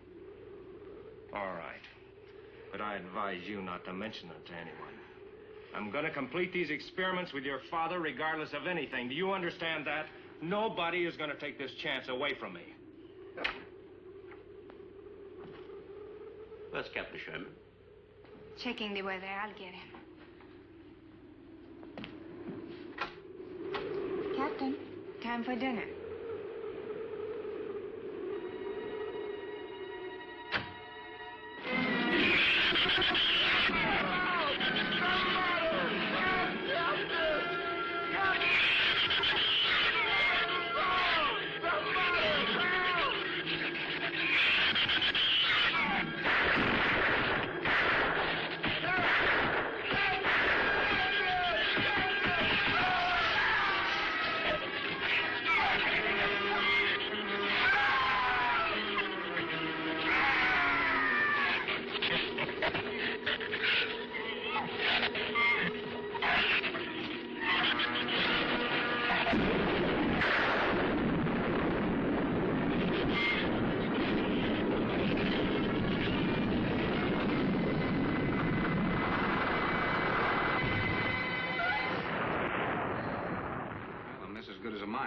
Say. You know, if one of those trees crashes through, it might just knock the whole... Any tree on this side of the house will fall away from it, so just relax. But I think I'd better go back aboard. I don't think I'm not grateful for your hospitality. I am. I'll see you tomorrow. Thorne, your ship is safe. Please, stay here with me. Why? You scared or lonesome? Both. I'll take a rain check on it. Thorne, you can't leave. No one opens that gate after dark. Well, who's going to stop me? You? Well, this. No one opens that gate at night.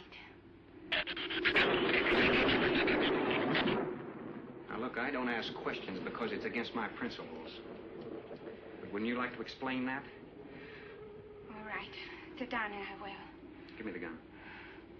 It's not very becoming anyway. Do you believe in fairy tales? Well, I'm a little old for that sort of thing, but what'd you have in mind? Well, I'll tell you about one. A true fairy tale. And you're right in the middle of it. Oh? Have you ever heard of a shrew? As in taming of the animal. Bradford called them Sorixoricity when he showed you one. Oh, then shrew must be the common name for those cute little animals. Cute? That's the last word you can use to describe those little monsters. They're the most horrible animals on the face of the earth. As Father told you, they breed within 3 weeks after birth. Their lifespan is around 1 year. I know what your father told me, but what's that got to do with me opening that gate? There are 200 or 300 giant shrews out there. Monsters weighing between 50 and 100 pounds. 50 to 100? Wait a minute, you must be kidding. I'm definitely not kidding. That's as big as a full-grown wolf. And what's more, they are beginning to starve. No wonder you didn't want me to go out there.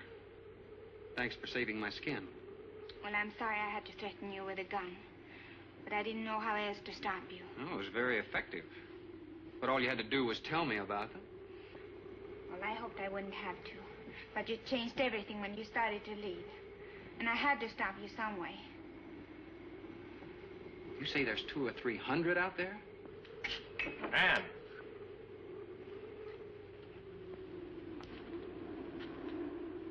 That's right, Captain Thorne. And if you'd stuck with your rowboat and played captain instead of trying to play detective, you wouldn't have to worry about how many are out there, would you? That's enough, Jerry.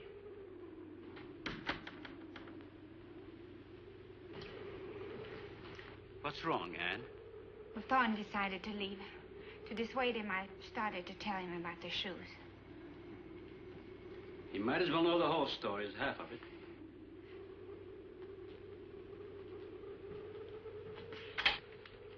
I guess we're all a little jumpy, Captain. Yeah, I'm sorry. 6 months ago, we managed to isolate the pack to control in size. 2 litters were born. 6 individuals we kept for study. They were about the size of buckshot at birth. But the rate of growth was abnormal. They continued to grow. They were mutants. But they inherited all the negative characteristics of their breed. Somehow they managed to escape.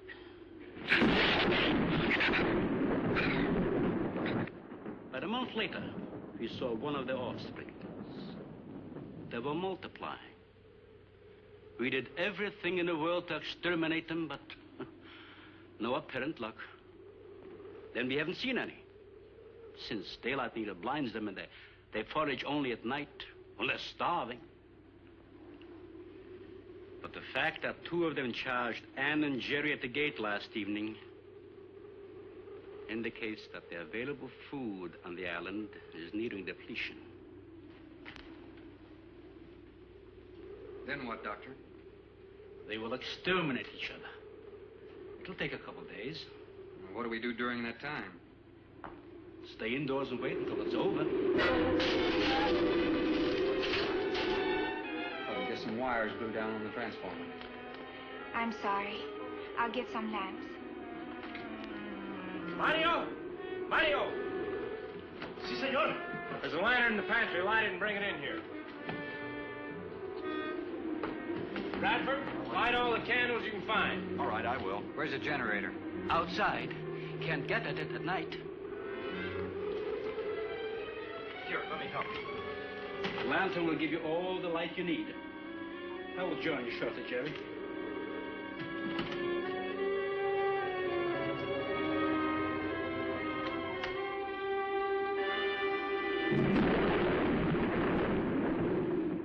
Well, Jerry, I felt she was sincere and made sense from her standpoint. Wanting her father to leave the island with her makes sense? It'd be much better for the project if I went with her for a few days.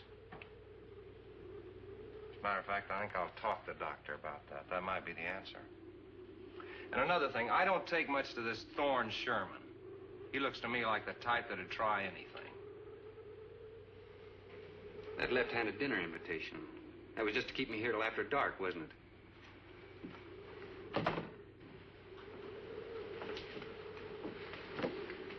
I wanted you here tonight. I thought something terrible was going to happen. Well, you still feel the same way about it? Not as much. Not since you're here and know everything.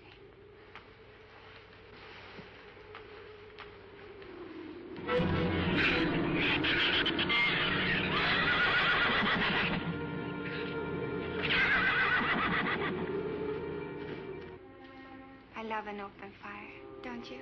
Mm-hmm. The wind has a lonesome sound, doesn't it? Sure does. Like in Sweden, we don't have a wind this strong. You're a strange man, Thorne. I never met anyone like you. Oh? You seem so disinterested in everything. Aren't you the least bit curious? Don't you wonder about the unusual things around here? The guns, the fence, the shuttered windows, my accent, anything? I'll tell you something. I'm only interested in anything that concerns me, then I do something about it. You're going to sail with me tomorrow, whether your father intends to or not.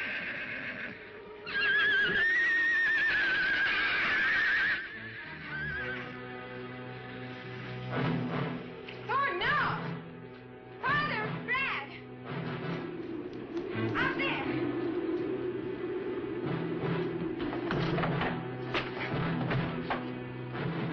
I don't think he was going out, Jerry. I couldn't take a chance. He's fool enough to. Don't be stupid. I had no intentions of going out there, opening that gate, now somebody needed it. Did you hear it, Doctor? It sounded like a human voice. I was thinking a rook. It was the livestock. The shrews got into the barn.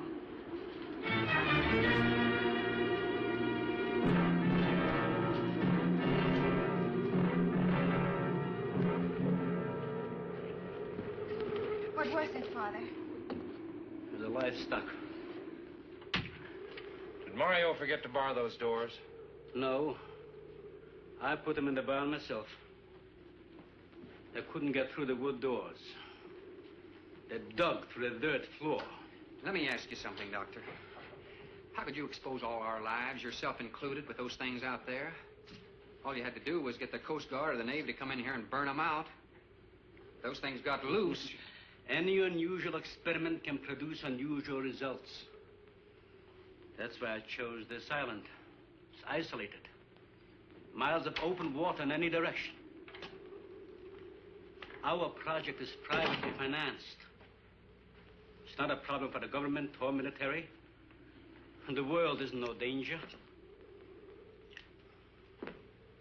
This species does not swim. And as far as the shrews are concerned, this island is their world. Very soon, right here on this island, there's going to be a miniature reproduction of an overpopulated world. And you'll see the importance of what we're working to avoid. I'm not concerned about all this theory. What I'm concerned about is our lives. There'll be ample time to panic when they run out of food and go on a 24-hour forage. How do you know they haven't already? That's possible. Their main diet has been the small animals on the island. That source could have been depleted 18 or 20 hours ago. And that's why they went after the livestock. There's still some food on this island before they reach the crisis. Where? No worry about them digging in here. The floors are tile. But the walls aren't, Doctor. They're adobe. Our safest bet would be on that boat. You may be right. You can reach your boat in daylight. The shrews will gorge themselves on livestock. That should keep them lethargic for several hours. There's no sense looking at the dark side. And there's no sense minimizing a serious situation. It leaves you completely unprepared to cope with it. Now, we certainly can't make it tonight. That's out of the question. Maybe tomorrow. I haven't. We'll get some sleep tonight, but we'll have a watch, an hour and a half apiece. Doctor, you go first, and then Radford, Mario, Jerry, and then me. Shutter all the windows, make sure they're locked good and tight, check all these walls. Come on. No, I think I'll stay here by the fire. I feel safer. I couldn't stand it in that room alone. All right, as you wish. But try to get some sleep. I will.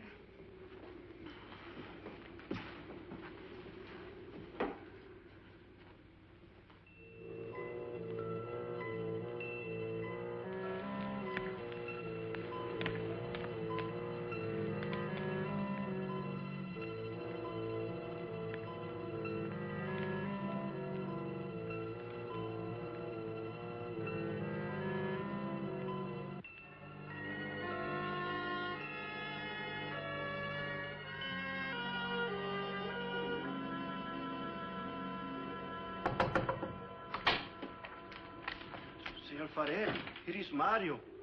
You are next to make the patrol, no? Sure, Mario. Come on in. I've been waiting for you to finish. I must have dozed off. You kind of startled me. Sit down. Here. Have a drink. It will help you to relax. Gracias, señor. Sit down. Just a while. You just checked every room in the house, didn't you? Si. Fine. You're a good man, Mario. A man that can be trusted.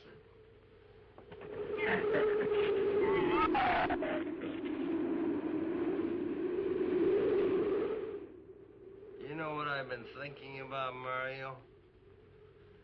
Anne and that captain. You and me. Imagine an intelligent girl like her going for a common sea tramp like him. I know why. You do too. In case anything goes wrong, she's looking out for her own hide. That's why I keep thinking about you and me. Anything goes wrong, we're gonna outlast them all.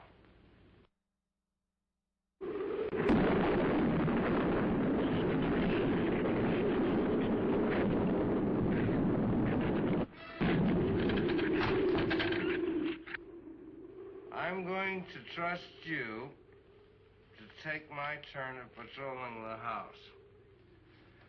But when you finish, don't wake the captain. Come back here and get me. See, I'll probably feel good enough by then to take his turn. Okay, Mario? Sí. Okay.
There is a big raton in la bodega. A shrew in the cellar? See, I hear him singing down there. Well, how did he get in? The store break out the kitchen window, but I close it off. He went down there. Why should he go down there? The food for the little ratones. I put it out to defrost. They love it. What, did you tell Jerry? No, senor. Here is your turn next. Here is una luz. We kill him, no?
Side.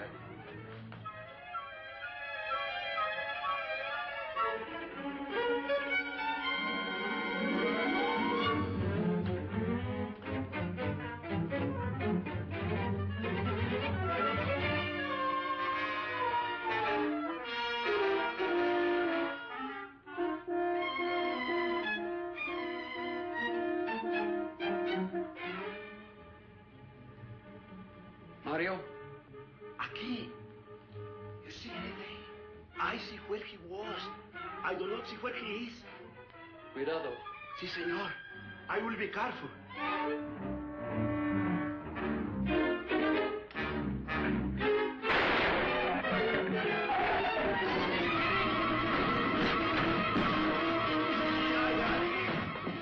And he also got busy.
He's dead.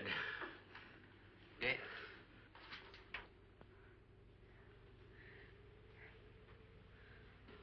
I got this on him right away. He couldn't have bled to death.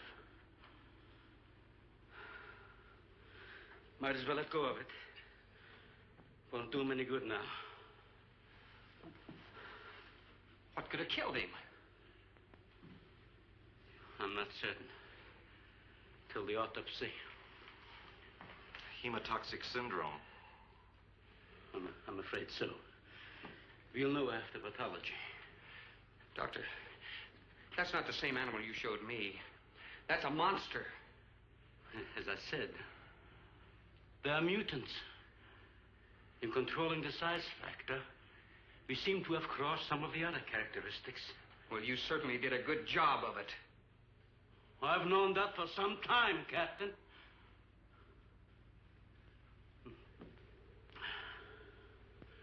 Would you please give me a hand with Mario?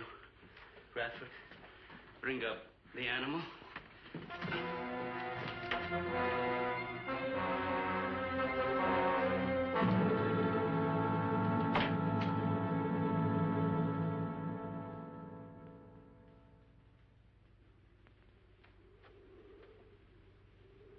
Extremely high poison content in the shrew's saliva. Now compare it with this. Careful count isn't necessary. Any indication of the same poison in Mario's blood will give you the answer. Yes, you're right.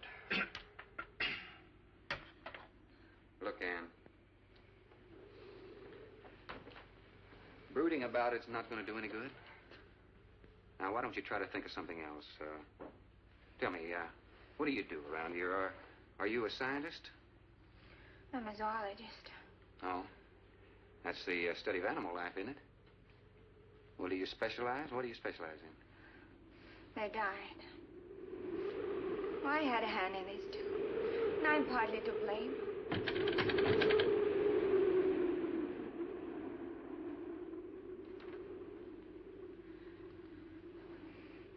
But this ends it. If we ever get off this island, I'll never have anything to do with it again. What will you do? Live normally, like normal women do. May see it seem a little dull after the life I've been living. But rather dull and alive than excited and... I'll take a dull, alive woman every time.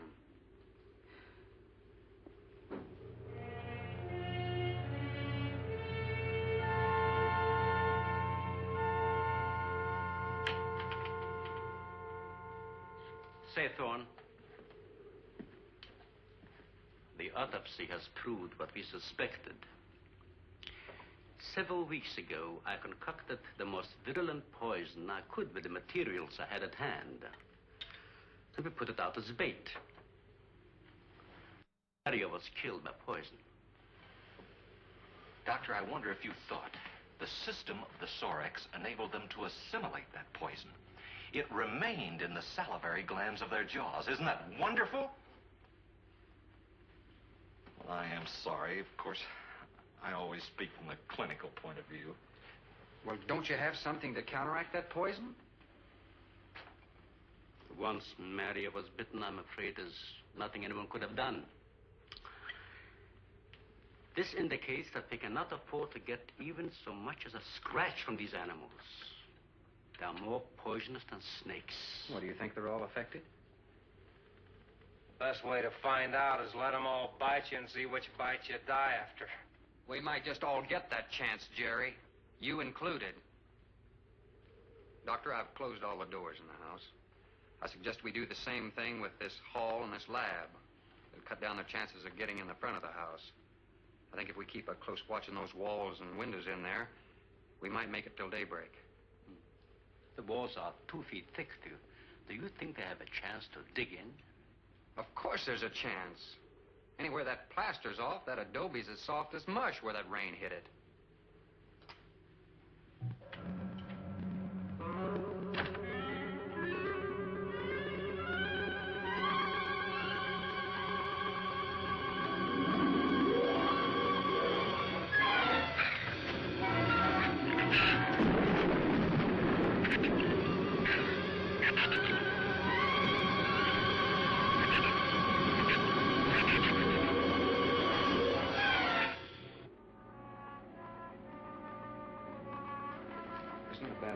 Doctor. But here's another possibility, Doctor. It's very light out. It's going to be daylight soon. We'll take the shrew that killed Mario and throw it over the fence and use it for bait. If they show up for it, of course, they'll run for the boats out. But if they don't, then I'll go down and have Rook lay to with a lighter. Then I'll return to the bend and the trail and give you the all-clear signal. Sounds fine, Captain. Good. Then you explain it to the rest. Yes, I will.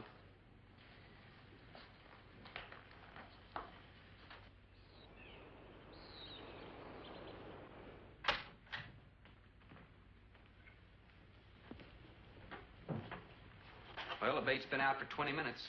Nothing's touched it.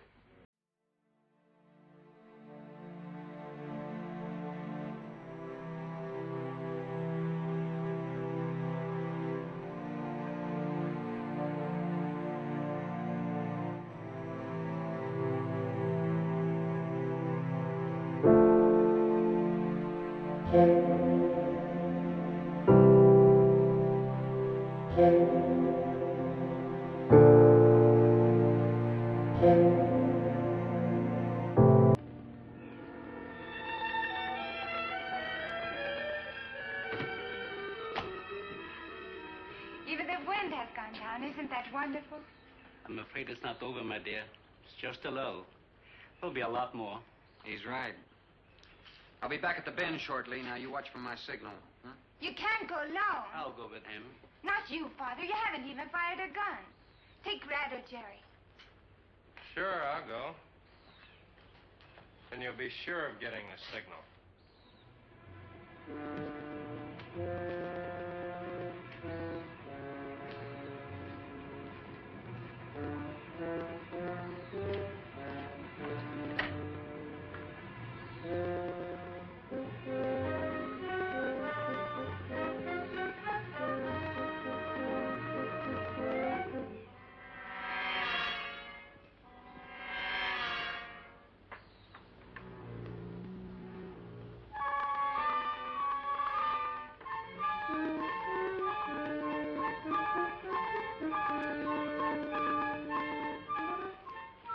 Don't shoot that gun unless you have to.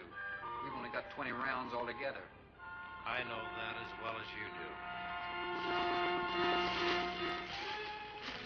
Sherman, you stay away from her. You have that gun pointed at me? Right at the middle of your back.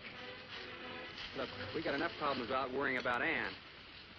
I'm telling you, stay away from her, or when the shrews get through with you, they won't even find the buckshot.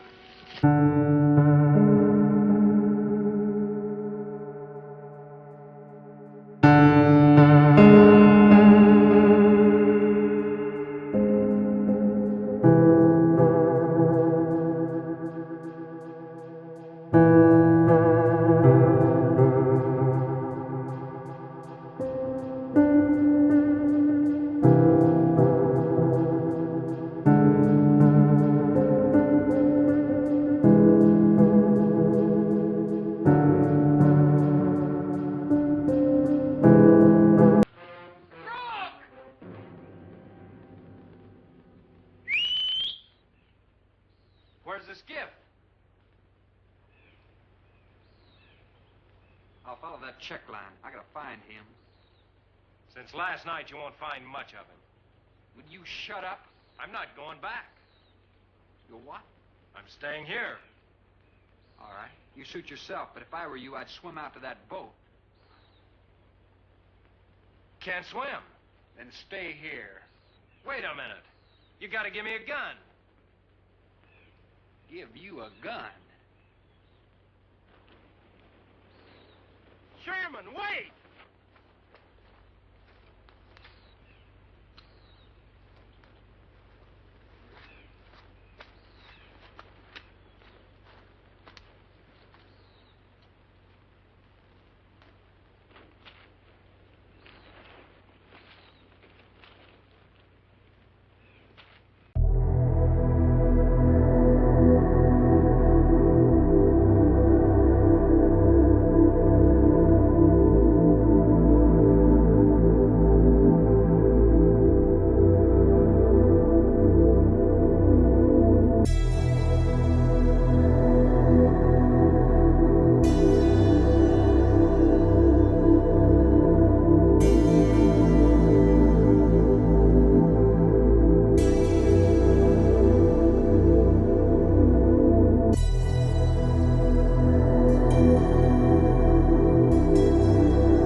Let him in.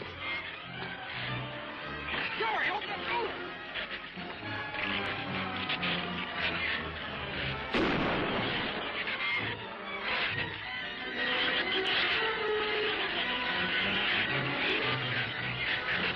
Let him in.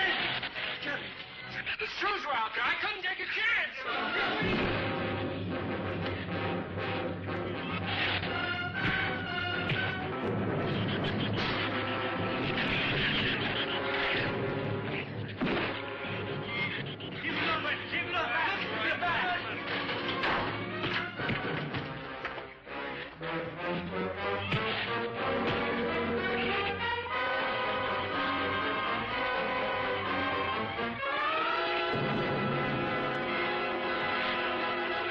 For heaven's sakes, Doctor, stop him!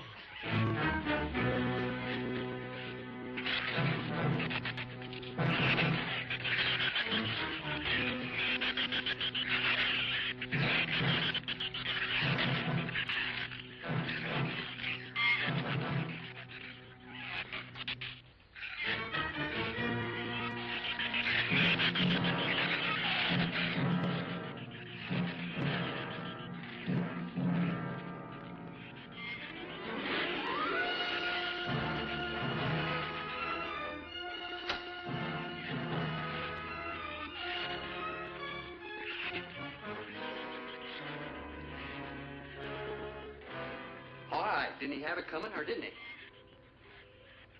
What happened out there? Oh, nothing much. Jerry just tried to kill me twice in the last 5 minutes. Brooke came ashore last night. He's dead.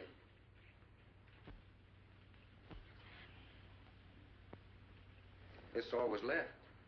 Won't do us any good. It's got no ammo.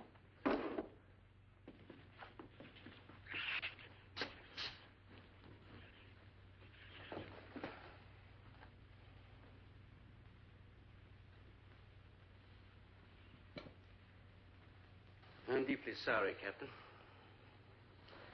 I wish I'd followed your orders. Look, Doctor, you casually mentioned animals. You didn't explain to us what we were facing out there. You have every right to feel the way you do. My mistake was only mine. It was one of judgment.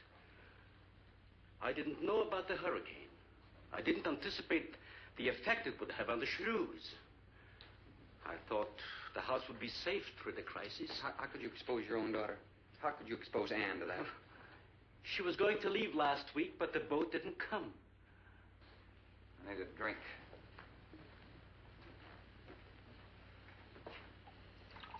Anybody else care for one? I could use some coffee. I'll make some. Oh, Thank you, dear. Creamy sugar. My leg!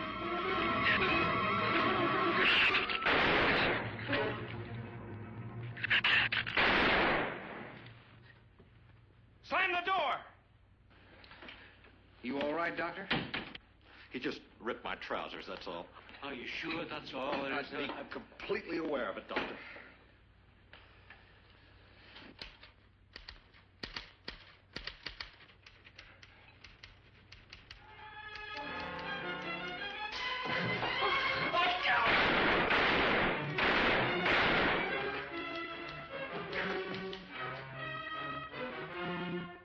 That was a stupid waste of ammunition. Every one of them a clean mess.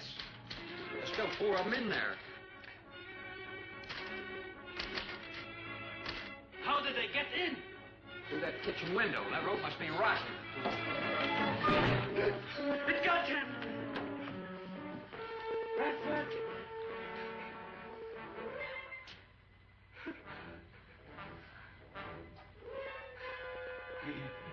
He's dead. Oh, no.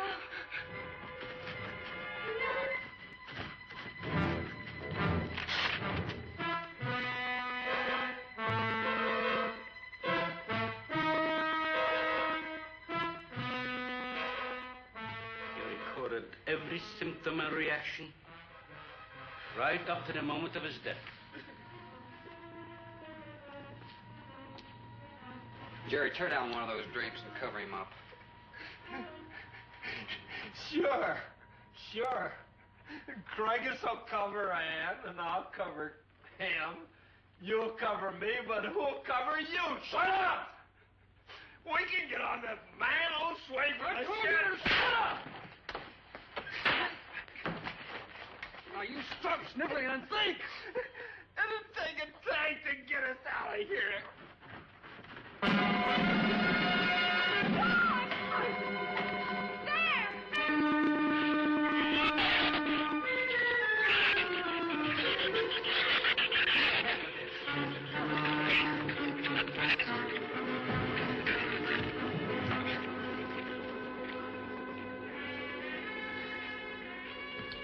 It won't take them long to dig around this. You're right. No telling where else they're digging, too.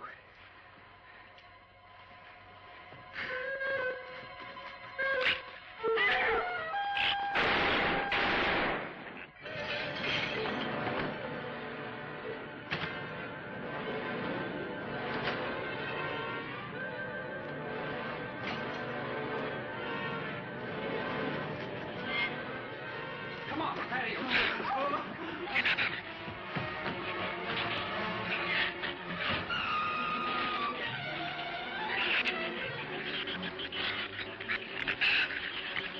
There's not enough stuff here to barricade those walls.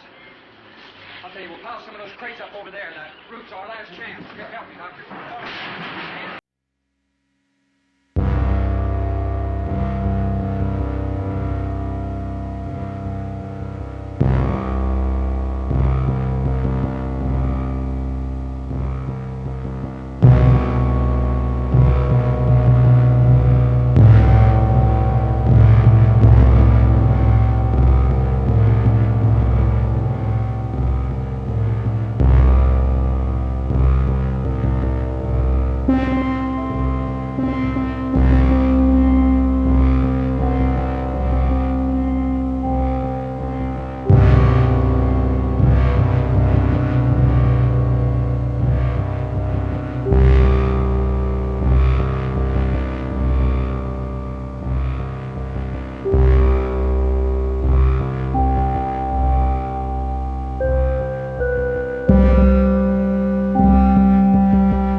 Get some rope and put it on that latch so we can reach from the ground.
Walk to the beach. Where's Jerry? There's a lot of them out there. I can see them. I'm not going. Look! Come down here. That wind will blow you right off that roof. I told you I'm not going. I'm staying here. You got to get them down here somehow. And see if you can coax him down here. Jerry, please come down with us. No, Ann, they'll get you if you go out. Come down here, you fool! Poor devil, I hope he makes it. If he can't leave, he's not responsible for himself. Got to go now.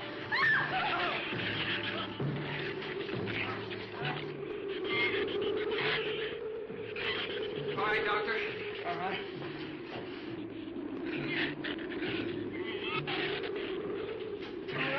Now hold it up.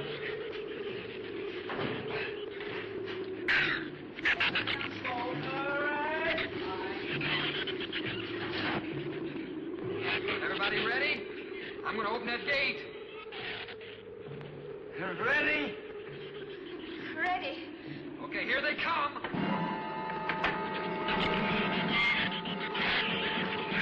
Hold on! Hold on!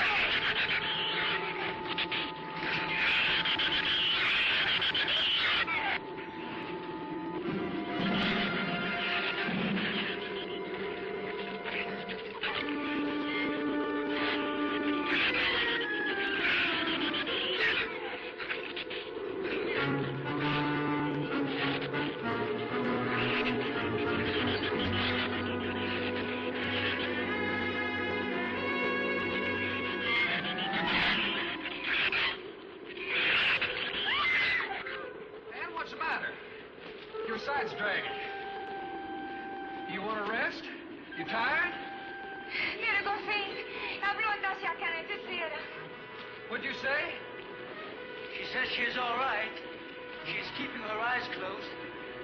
All right, keep your eyes closed. They can't get at you through the slit.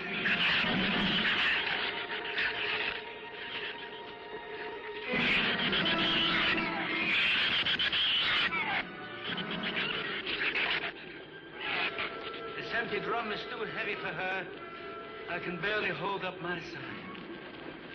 I'll be all right in a minute. All right, you walk. I'll drag for a while.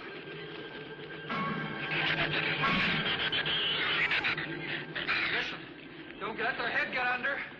They'll flip us over.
Is there a scratch?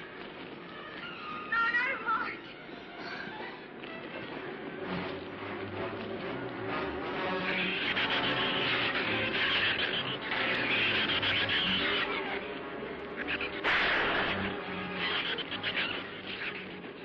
Keep moving. Let's go! Let's go!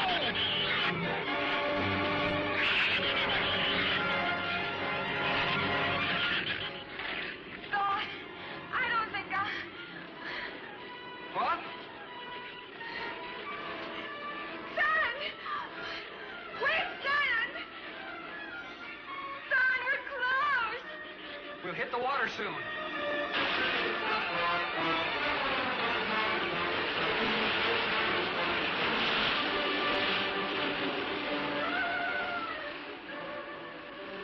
Doesn't sound like they're following us anymore.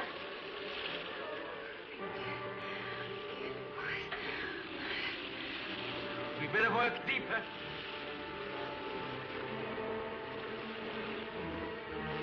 I'm about drowned out. Okay, let's swim for it. Okay.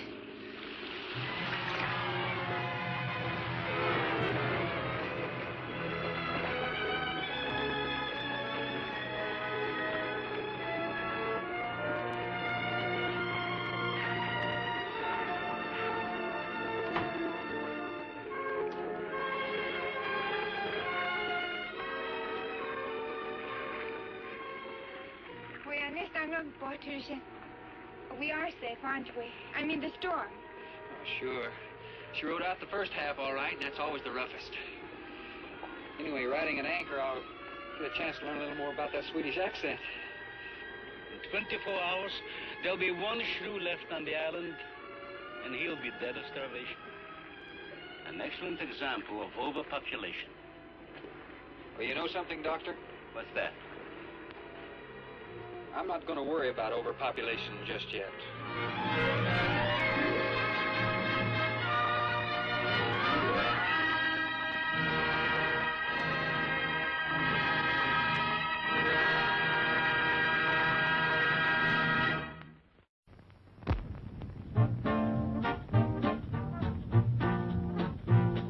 What's to eat?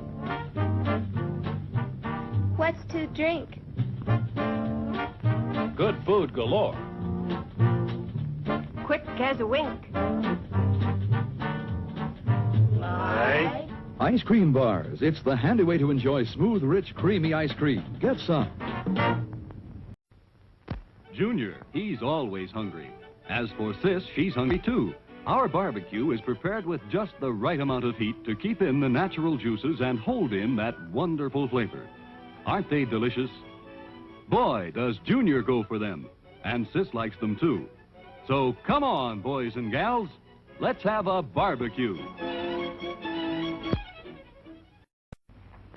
The most popular beverage in America, milk. Refreshing and delicious. The perfect pickup and energizer. Get yours now. If you like pizza made the real Italian way with bubbly cheese, tangy seasonings, pure ingredients, you'll say our pizza is the mosta. Try some now at the Refreshment Center.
Just hold it a second, Lem.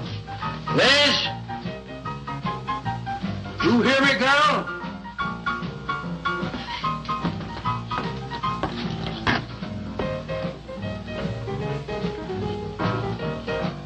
What do you want now?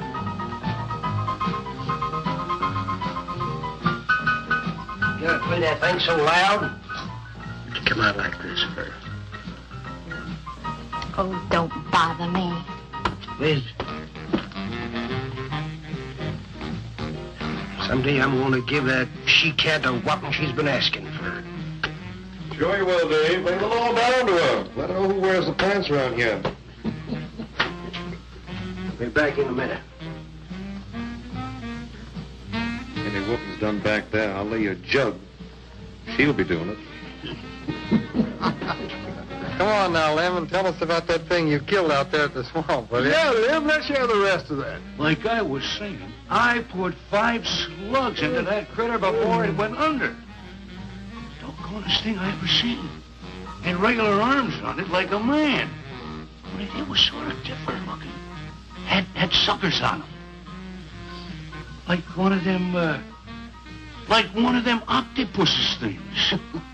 Oh, it was plumb awful. Lem, you sure that critter wasn't pink?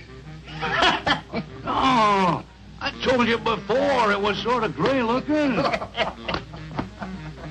Well, laugh if you want. But that thing weren't nothing nature put out there. Oh, sir. And it weren't no freak gator neither. I've been poaching this country for 40 years, and I ain't never seen nothing like it. Well, too bad you didn't bring it back. Steve Benton probably paid a fair bounty for whatever it was. Bounty? I wouldn't touch that critter for all the money ever made. And if you seen it, you wouldn't either. You better take it easy on this stuff. You looking kind of peaked. No.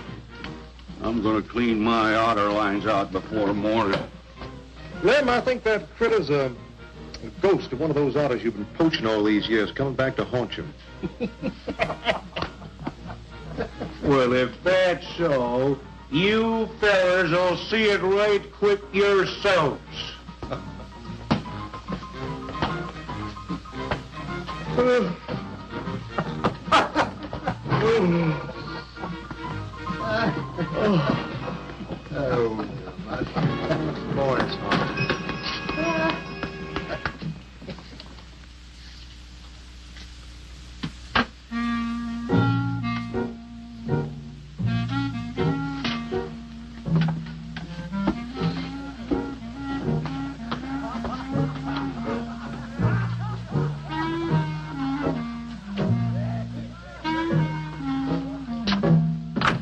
Look, it's not like I want to be mean or anything like that, Liz, baby.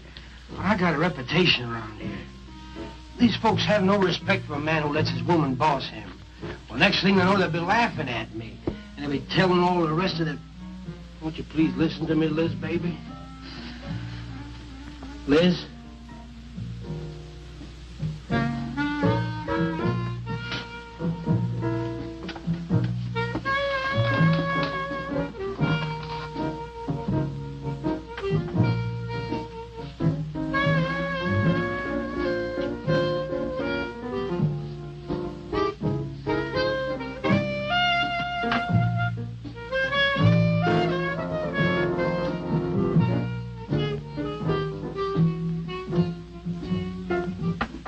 Stop looking at me like that. I'll look at you any way I want. You're my wife.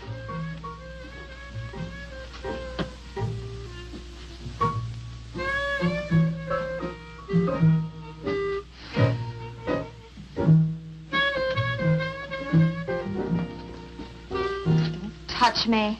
Who do you think you're talking to? Don't touch me. You're my wife. I'll touch you anytime I feel like it.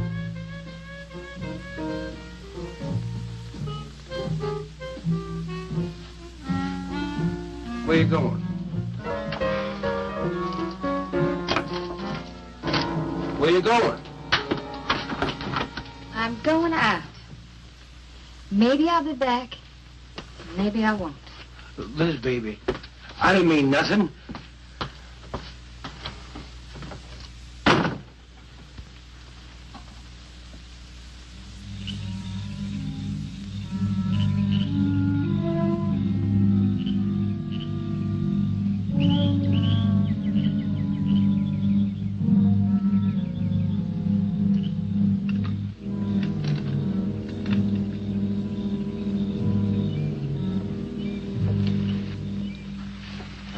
young one in that last trap. I had to kill it.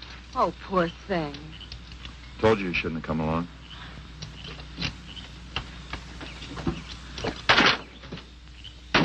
Well, I can understand hunting an animal, but making it suffer in those traps, it's horrible. Well, these poachers know the swamps like the back of their hands. But I'll catch one of them in the act some night and put him away for 6 months. Meantime, I'll have to be satisfied confiscating their trap lines. If you lose enough traps, it won't pay them to keep trying. Well, be careful, darling. These people aren't like other folks. You know, they'll try and get back at you. Let them try. Steve, you're a stranger here. They've lived this way for generations. One man isn't going to change them overnight. You're a real worrywart. Oh, I'm serious, Steve. They can be dangerous. Okay, I'll be careful. You just stop worrying.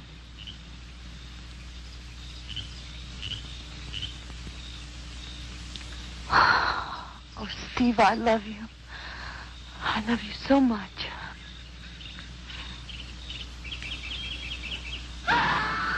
What was that? I don't know. You get in the truck and lock it up.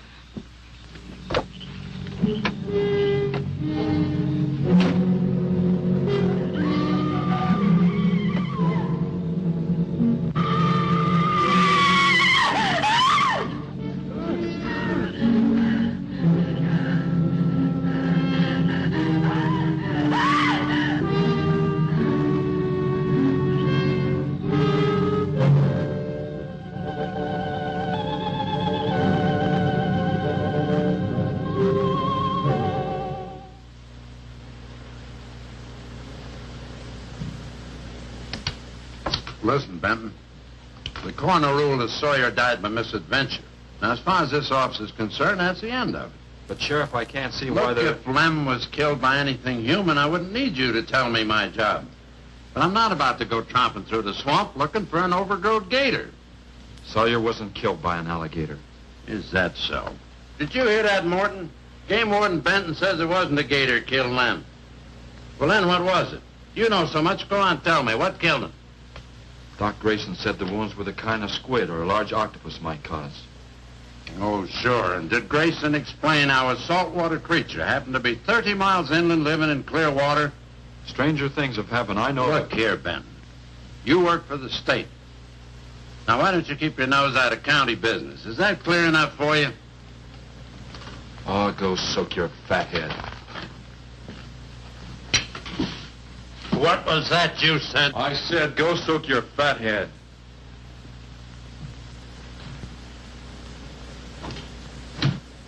Oh, that boy's looking for bad trouble. And he's sure going to get it. You can bet on that.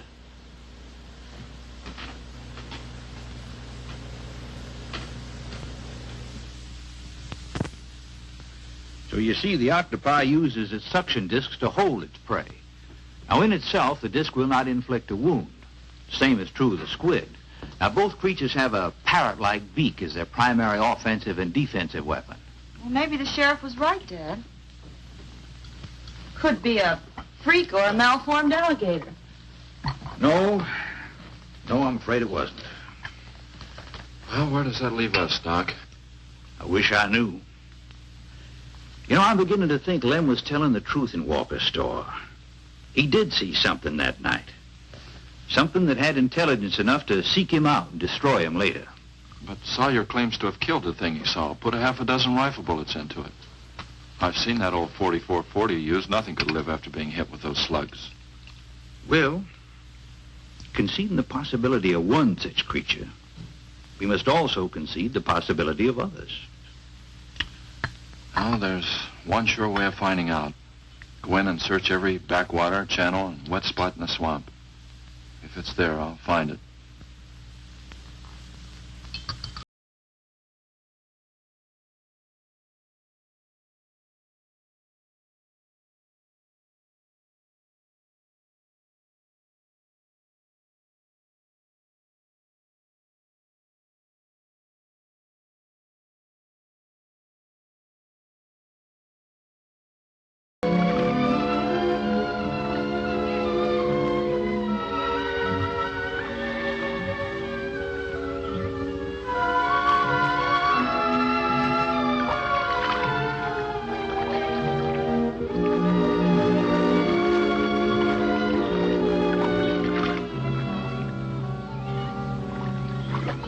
quiet around here.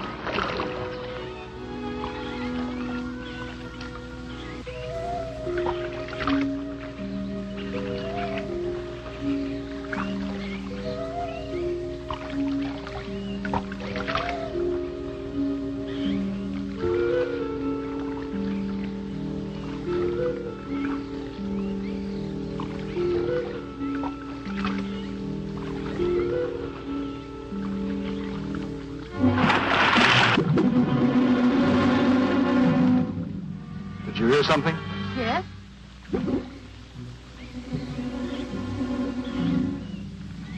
Well, whatever it was, it's not here anymore.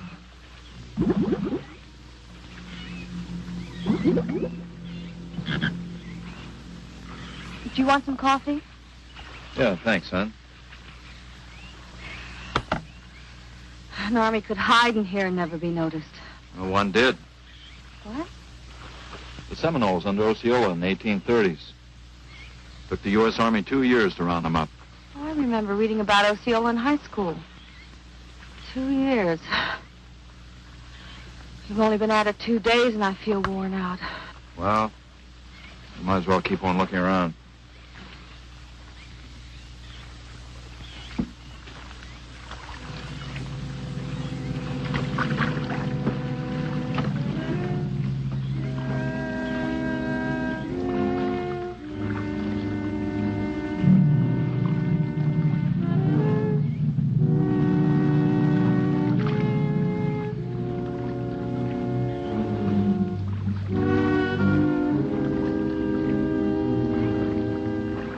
Well, I guess we may as well give up for today. Well, you won't get any argument from me.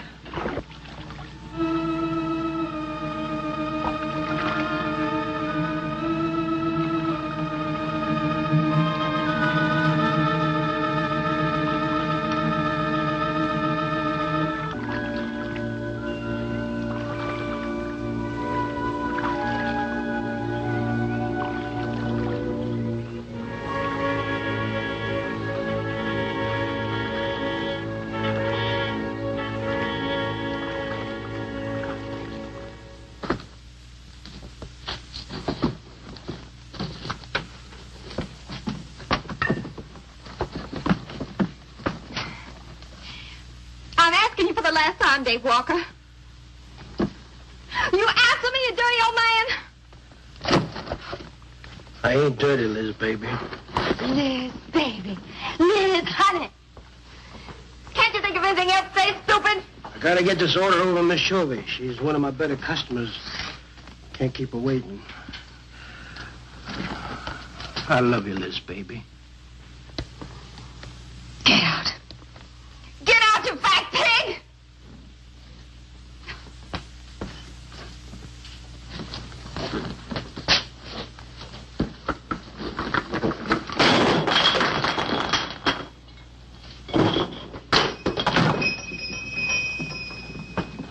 You, have some trouble, Dave?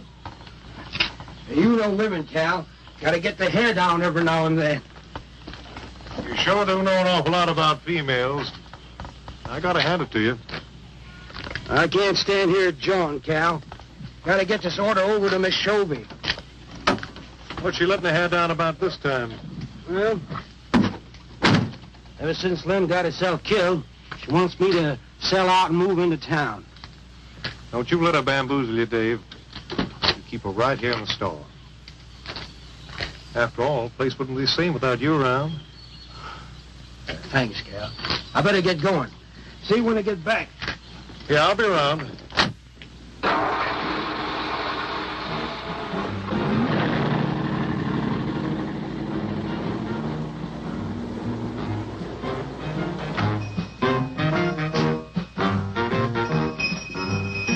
Liz, baby.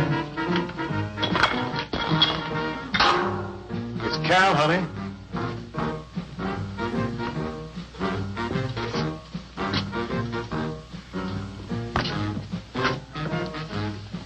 You want something, Cal?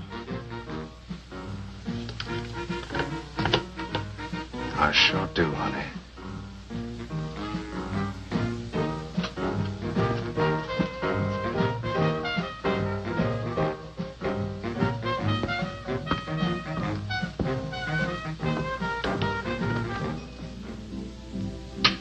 Tired? Oh, I'm dead. Me too. Come on over here.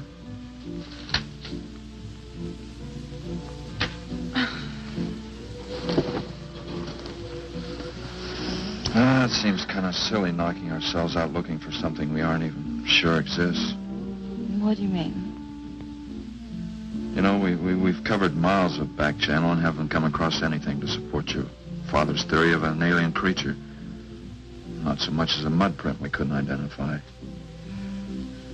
I know. You're not going to give up, are you, Steve?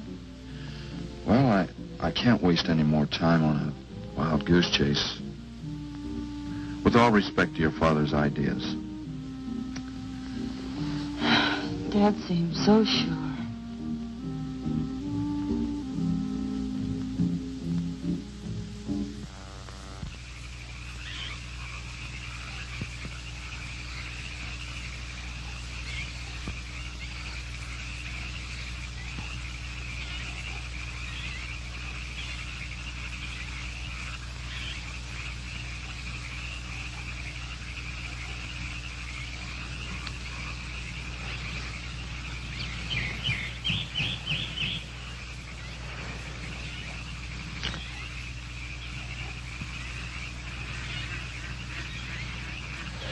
You're some woman, Liz. I reckon I never met a woman like you before. You really like me, Cal? You kidding? No, I didn't hurt you now, did I? It's just that you're so strong. I like a man that's strong. Well, you sure picked a doozy, that man, Dave. I don't think he's got a muscle in him. Just a big piece of flab. Oh, honey, I didn't mean anything against you. Just that I can't see a real woman like you tying in with a tubby-lard like him. You wouldn't understand, Cal. You know, I've wanted to tell you. You just wouldn't understand. He try me. Come on, you tell old Cal all about it.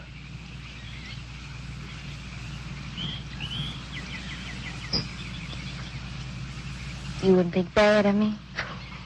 Crazy. You tell me you killed your pa and your ma and your whole family. I fight to protect you.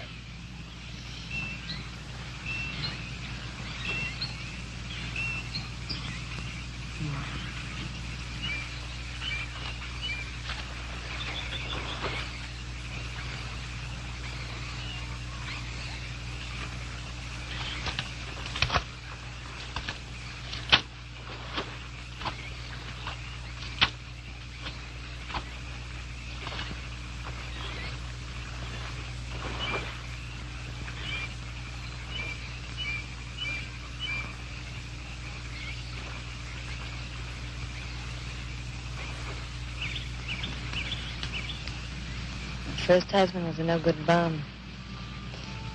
Couldn't keep a job more than a week. Used to get lushed up, come home beat up on me. He must have been a prize pig. One night he tried to hold up a gas station. He was so drunk he couldn't even run. They caught him less than a mile away. Got sent up. I got a divorce. It's rough. After 3 years working in a lousy beanery, I was ready for the first guy that said a nice word to me. It was Dave. That's it. I wish it had been me. I'd know how to take care of a woman like you, Liz. Maybe it ain't too late, Cal.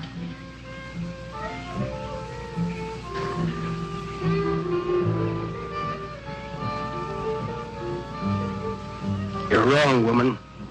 It's too late for the both of you. Get up. Come on, get up. Now, look, Dave, I know what you're thinking, but... I got double large shot in this here thing. You got 2 seconds before I pull the trigger. No point getting riled, Dave. Wasn't my fault. She's been pestering me for months to take her out. Sure, Cal. I understand. Get her up so I can get a better look at the line, little tramp. Come on, get her up. Come on, get up. Cal, no. No, he'd kill me. He'd kill me. Jumping. When your husband wants to take a look at you. You walk all the way, Dave? One more step and I'll blow you plumb in two. Get over there. Now, Dave, it ain't as bad as you think. Shut up!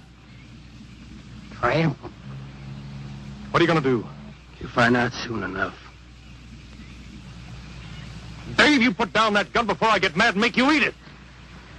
You go ahead and try, Cal. Go right ahead and try. Move! Move!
Until you drop!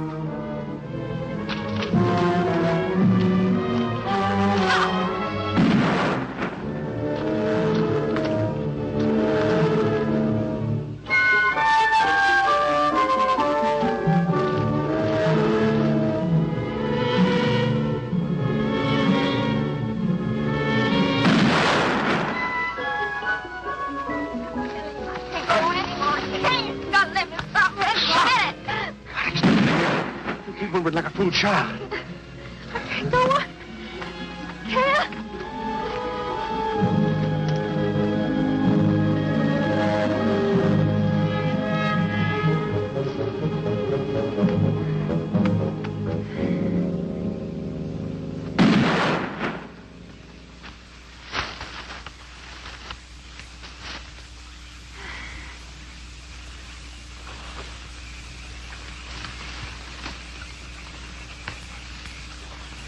Come on, keep going. Dave, please, you gotta listen.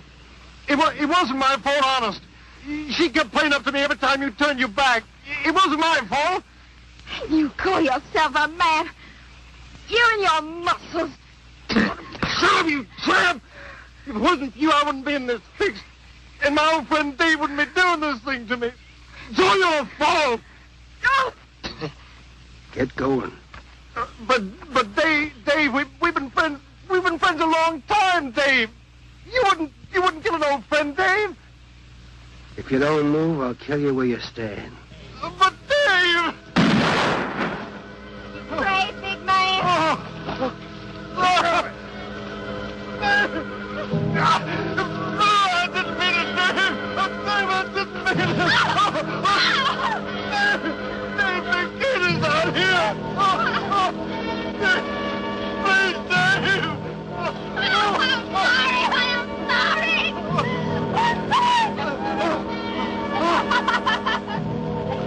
I'm sorry, honey. I'm sorry, Dave. I'm sorry. I didn't mean it. I'm sorry.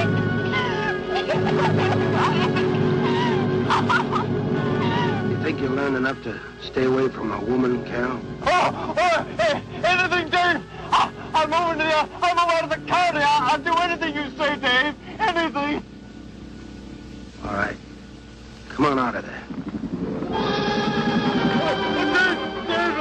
Give me a hand. How'd you go?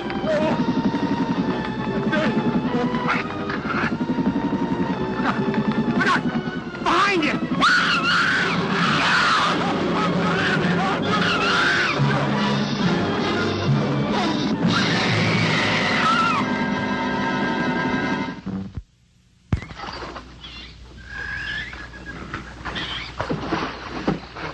There ain't nothing down here, Sheriff. Well, I'm getting tired of this. Come on in, boys. Well, if there was any bodies out there, we'd have found them. I want some straight answers, Walker. And don't give me any more of that crud about monsters either. Where'd you hide them after you killed them? I told you the truth, Sheriff. I didn't kill them. I just wanted to scare them good. I loved my Liz. I wouldn't do anything to hurt her. I loved her. Sure. You loved her. That's why you chased her through the swamp with a shotgun. Come on, Walker. Where'd you hide the bodies? Won't you believe me? It was some monsters. They... Take him out of here before I lose my temper.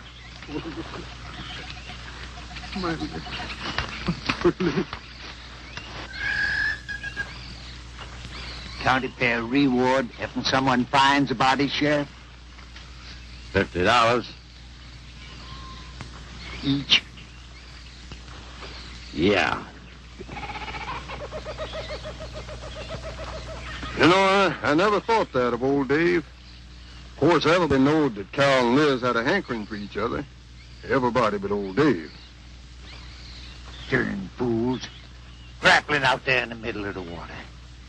If them bodies are still in there, you can bet some old bull gator's got 'em stuffed in his cave under the bank, letting 'em ripen up for a few days. Yeah, well, what we need now is some long cypress poles to go in there and probe them gator caves.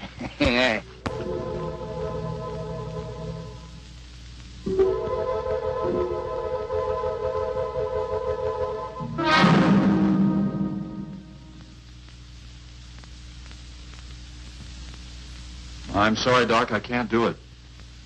I'll have to do it myself. Wouldn't want to have to arrest you, Doc, but I will if I find you near the preserve with any explosives. Steve. Sorry, Nan, that's the way it's got to be.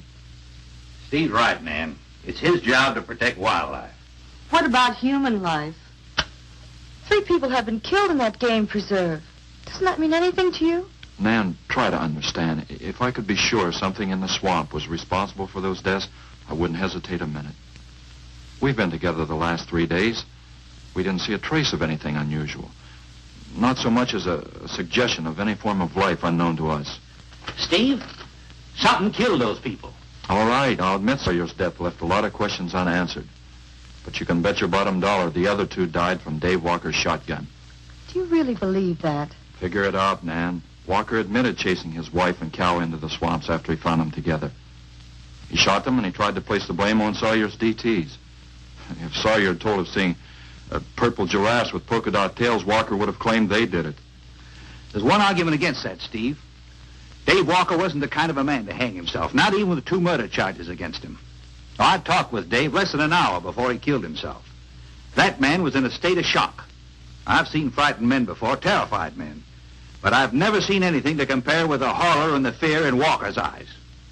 Well, he realized what he'd done. He killed 2 people, one his wife. Oh, look, Doc, Nan and I were all over that swamp.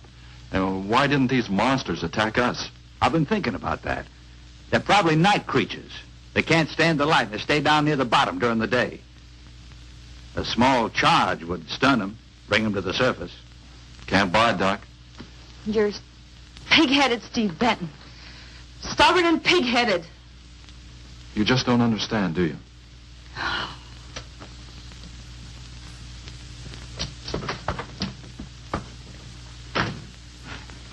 Good night, Doc.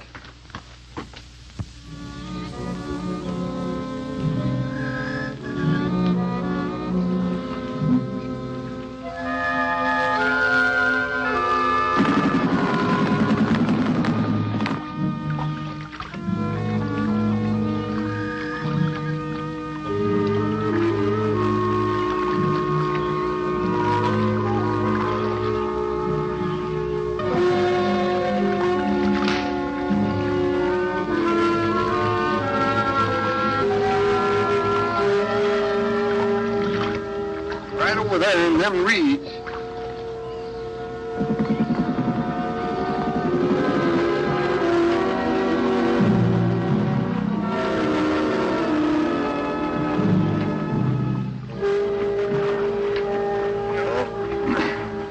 Just can't figure old Dave out. If you was caught like Cal, what would you do? I hadn't thought of that. Right over there in them reeds is where that big one used to be. Yeah. Caught some good catfish in that hole.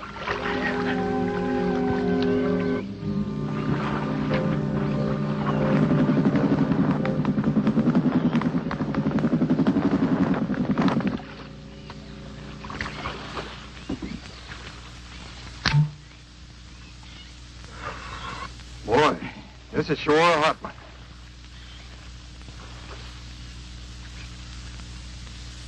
Right unseasonable. Sure is funny. Huh? Ain't you noticed anything? Oh, what? We've been prodding around here all morning. Ain't run across a single gator. By rights, this pool should be crawling with him. Sure funny. Yeah, that is funny. I don't like the looks of things. Let's call it a day. Well, now, wait a minute. We ain't pulled the gator holes around the bend yet. You do what you want to do, boy. Just get me on dry land, and right quick. All right. Now, ain't no use getting all head up. Let's go.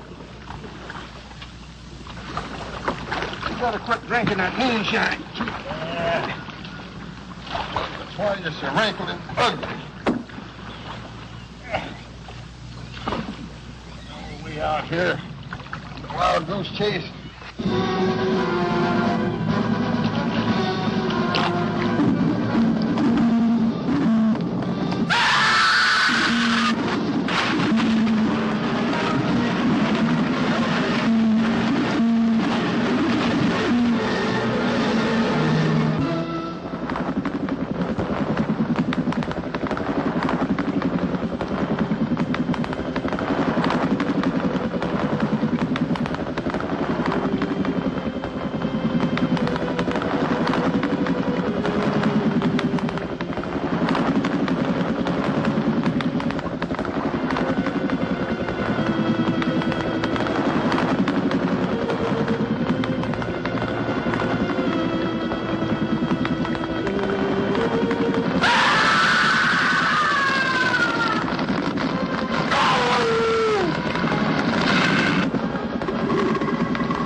We've been calling, but there's been no answer.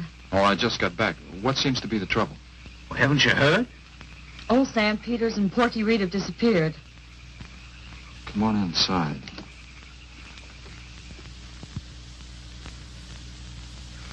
You know, Clovis, nothing would please him more than to have all the swamp people disappear. Swamp trash, he calls them. I know. They have about as much regard for him as he has for them. When they're worried enough to go to him, you know something's wrong.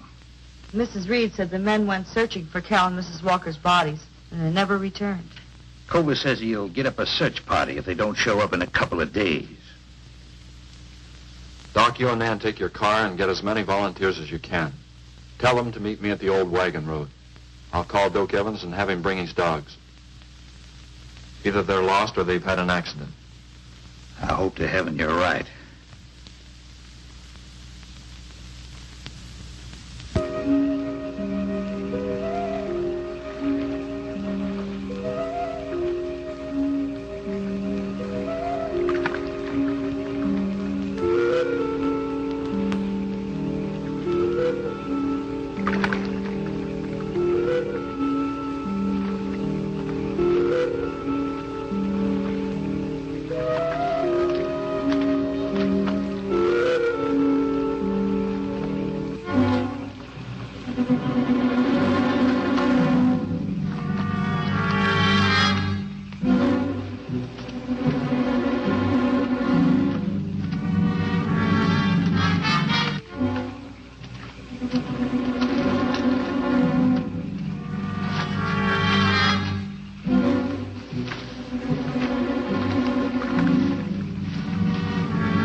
land anyway.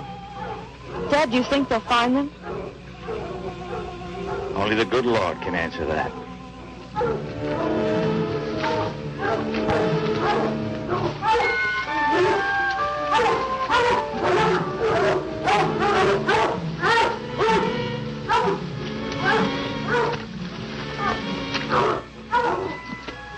Well, at least we know they got this far. All right, let's split up into two parties and circle the lake. Keep your eyes open. Let's move out.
All right, let's keep moving.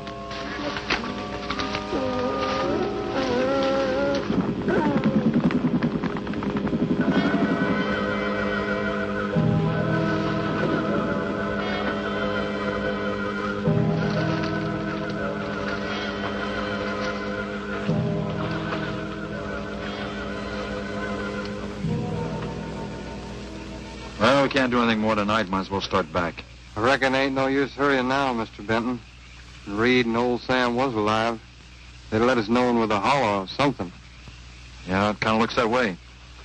You fellas notice anything about this lake? I mean the gators. What about them? They ain't. A piece of water this size usually has maybe 50, 60 big uns around. A whole lot of little ones. It's real unnatural. Well, maybe our torches scared them away. Nothing scares gators. So nothing. Animal or human. Well, we might as well get out of here.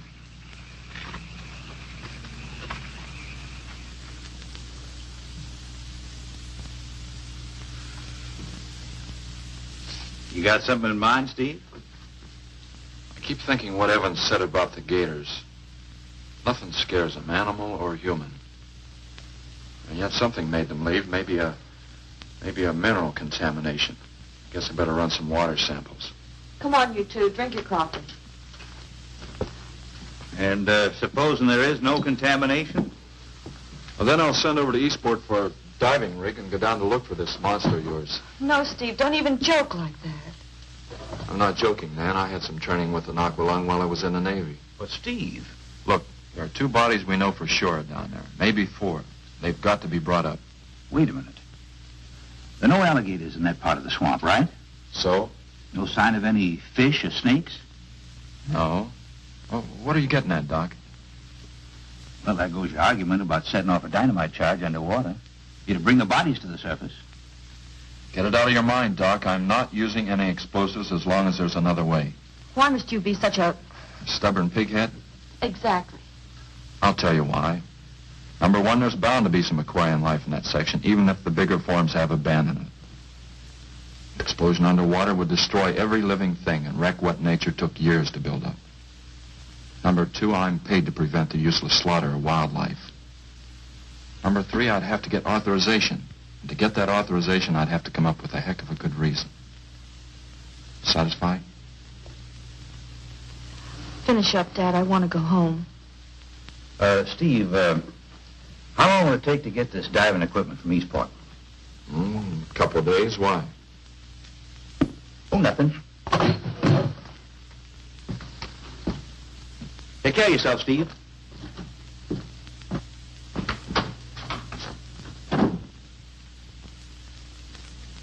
Well, here's hoping. Dad, can't you throw the dynamite in from here?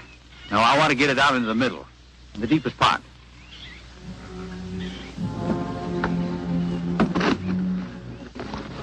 All right.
Let you go any minute.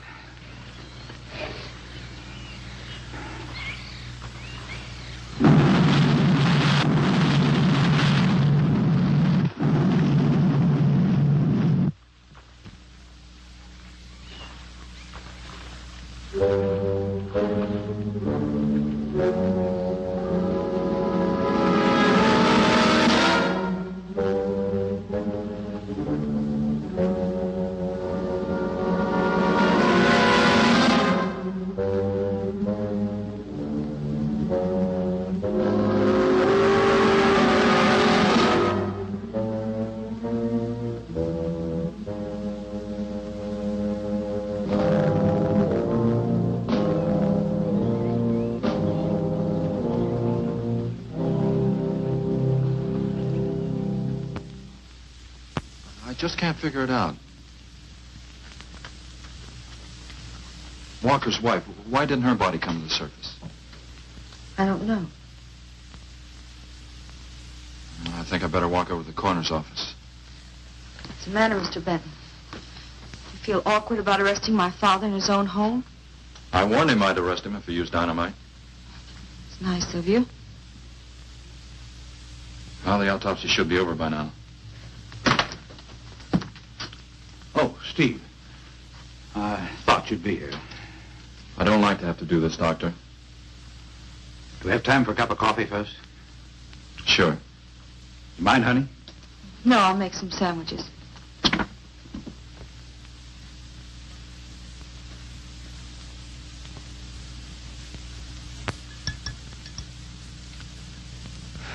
One thing is certain, for all the good it'll do now. Dave Walker didn't shoot Cal. I just come from the autopsies. Covers tried to keep me out. But I told him I'd raise a stink they'd smell all the way to the Capitol if he did. Well, what killed them, Doc? Not drowning. And Cal wasn't shot either. Every drop of blood was drained out of their bodies. And they had wounds on their throats. Suction wounds. Like a gigantic leech might make. And there's something even more incredible. Now, Cal was supposed to have been killed several days ago. Sam and Reed have been missing a matter of 48 hours. All three of them, as far as we know, were in that lake a minimum of 2 days. Now, I'd stake my reputation as a doctor that Cal hadn't been dead more than 2 or 3 hours when we found him. And the other two less than that. First stage rigor mortis started in during the autopsy. But how could that be, Doc? It's impossible. The coroner will confirm it. Whatever killed him is still in that lake. And it's going to take more than dynamite to get it out. concussion from those charges would have killed a full-grown whale. That explains how Cal and the others lived after they were supposed to be drowned. What do you mean? Well, this whole region is riddled by caves and caverns cut out by the ocean thousands of years ago. If there are caves above the water, then there must be caves under the water. Go on. Mike and I had a chance to fool around with some frogman equipment captured from the Italian Navy. We sort of prowled through a sunken transport off Salerno. When the ship went down, it trapped some air inside the hull. We'd go down, come up inside the officer's lounge, take off her face mask, and sort of sample some of the bottles floating around. We'd drive the guys crazy trying to figure out how we were getting the stuff. You mean you think that there's an air pocket or a cave underneath the lake? Right, gotta be. How else could those people have lived down there? Not only that, it explains how, whatever it is down there, lived through the concussions. Steve. Liz Walker. She might still be down there. Alive.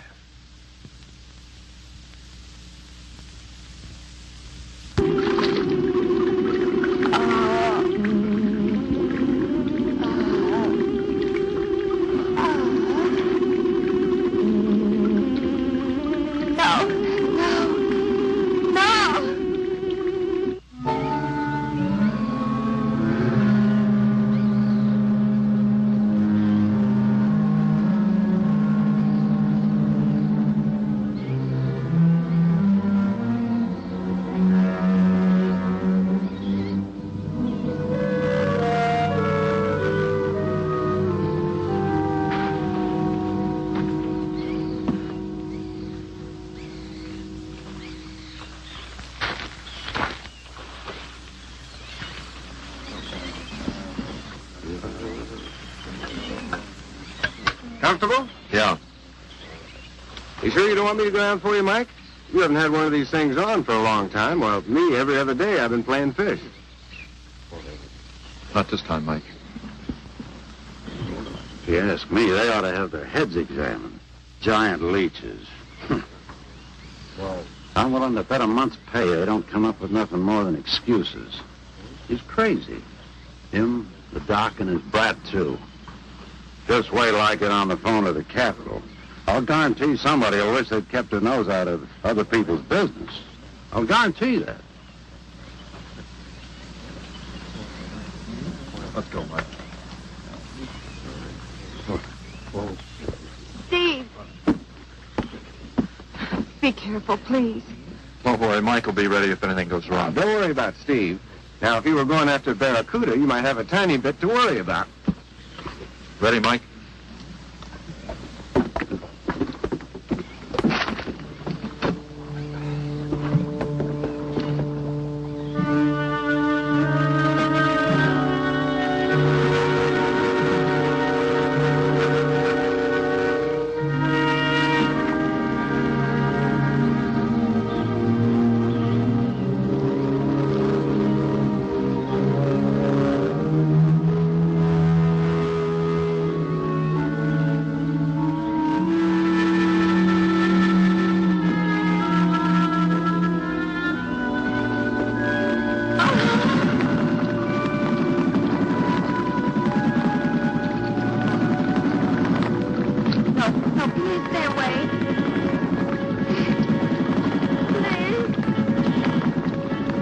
Not exactly inviting, is it?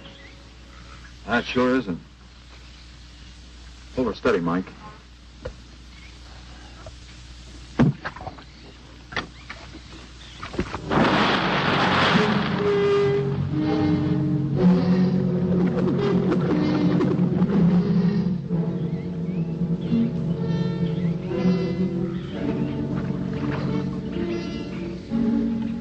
It'll stop anything up to a tiger shark.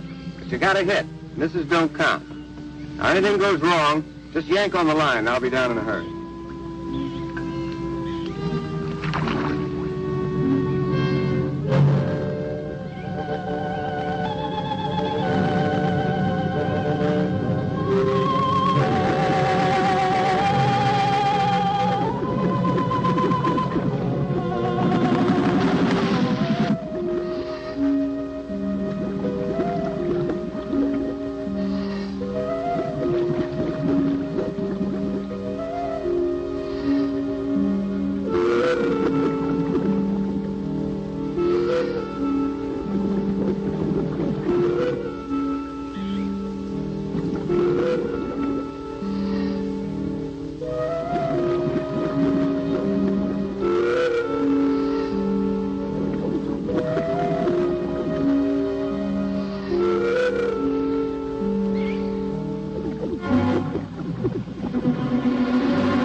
me go down and finish it off for you, Steve?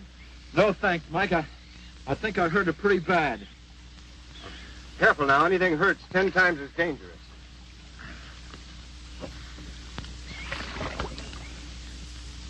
He's wounded it. He's going to finish it off. Does he have to go under again? He's got to make sure, honey. Where could it have come from? I wish I knew.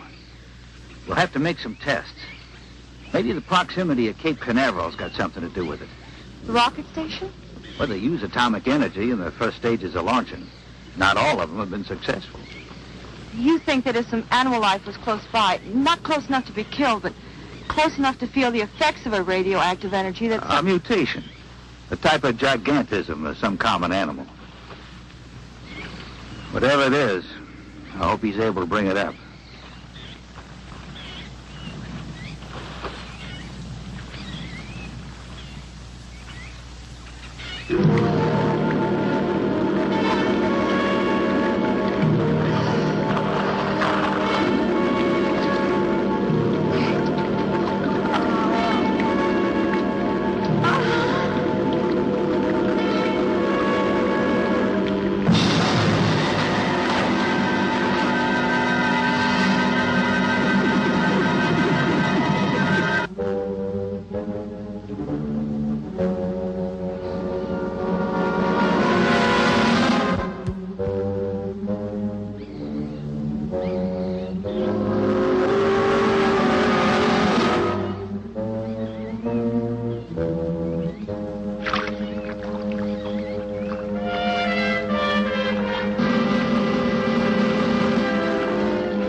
What could have done that?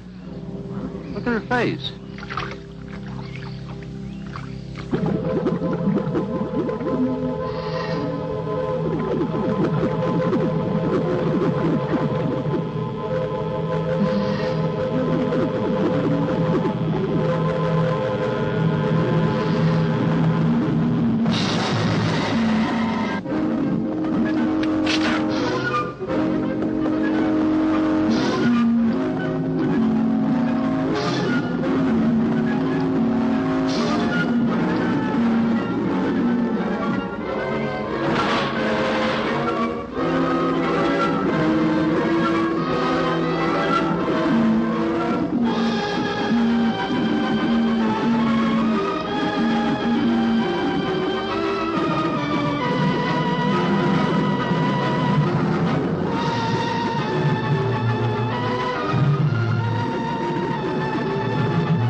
I've been around here for years. I never saw nothing like that before.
There was no sign of them this time.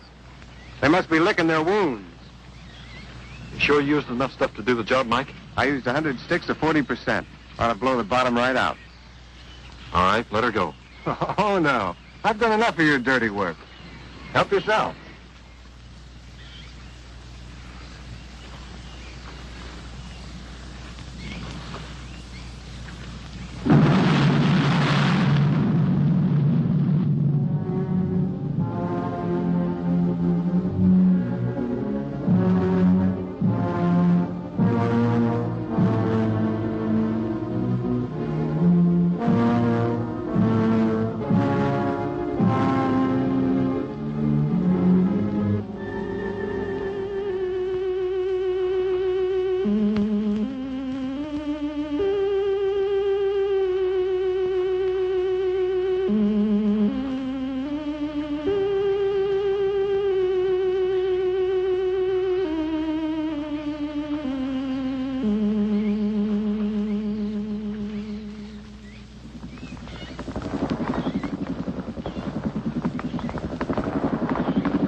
As you leave the theater, folks, please be careful. Don't let this happen to your car. Be sure to remove the speaker before you leave. If you should accidentally pull a speaker loose, please turn it in at our snack bar or box office. Thanks.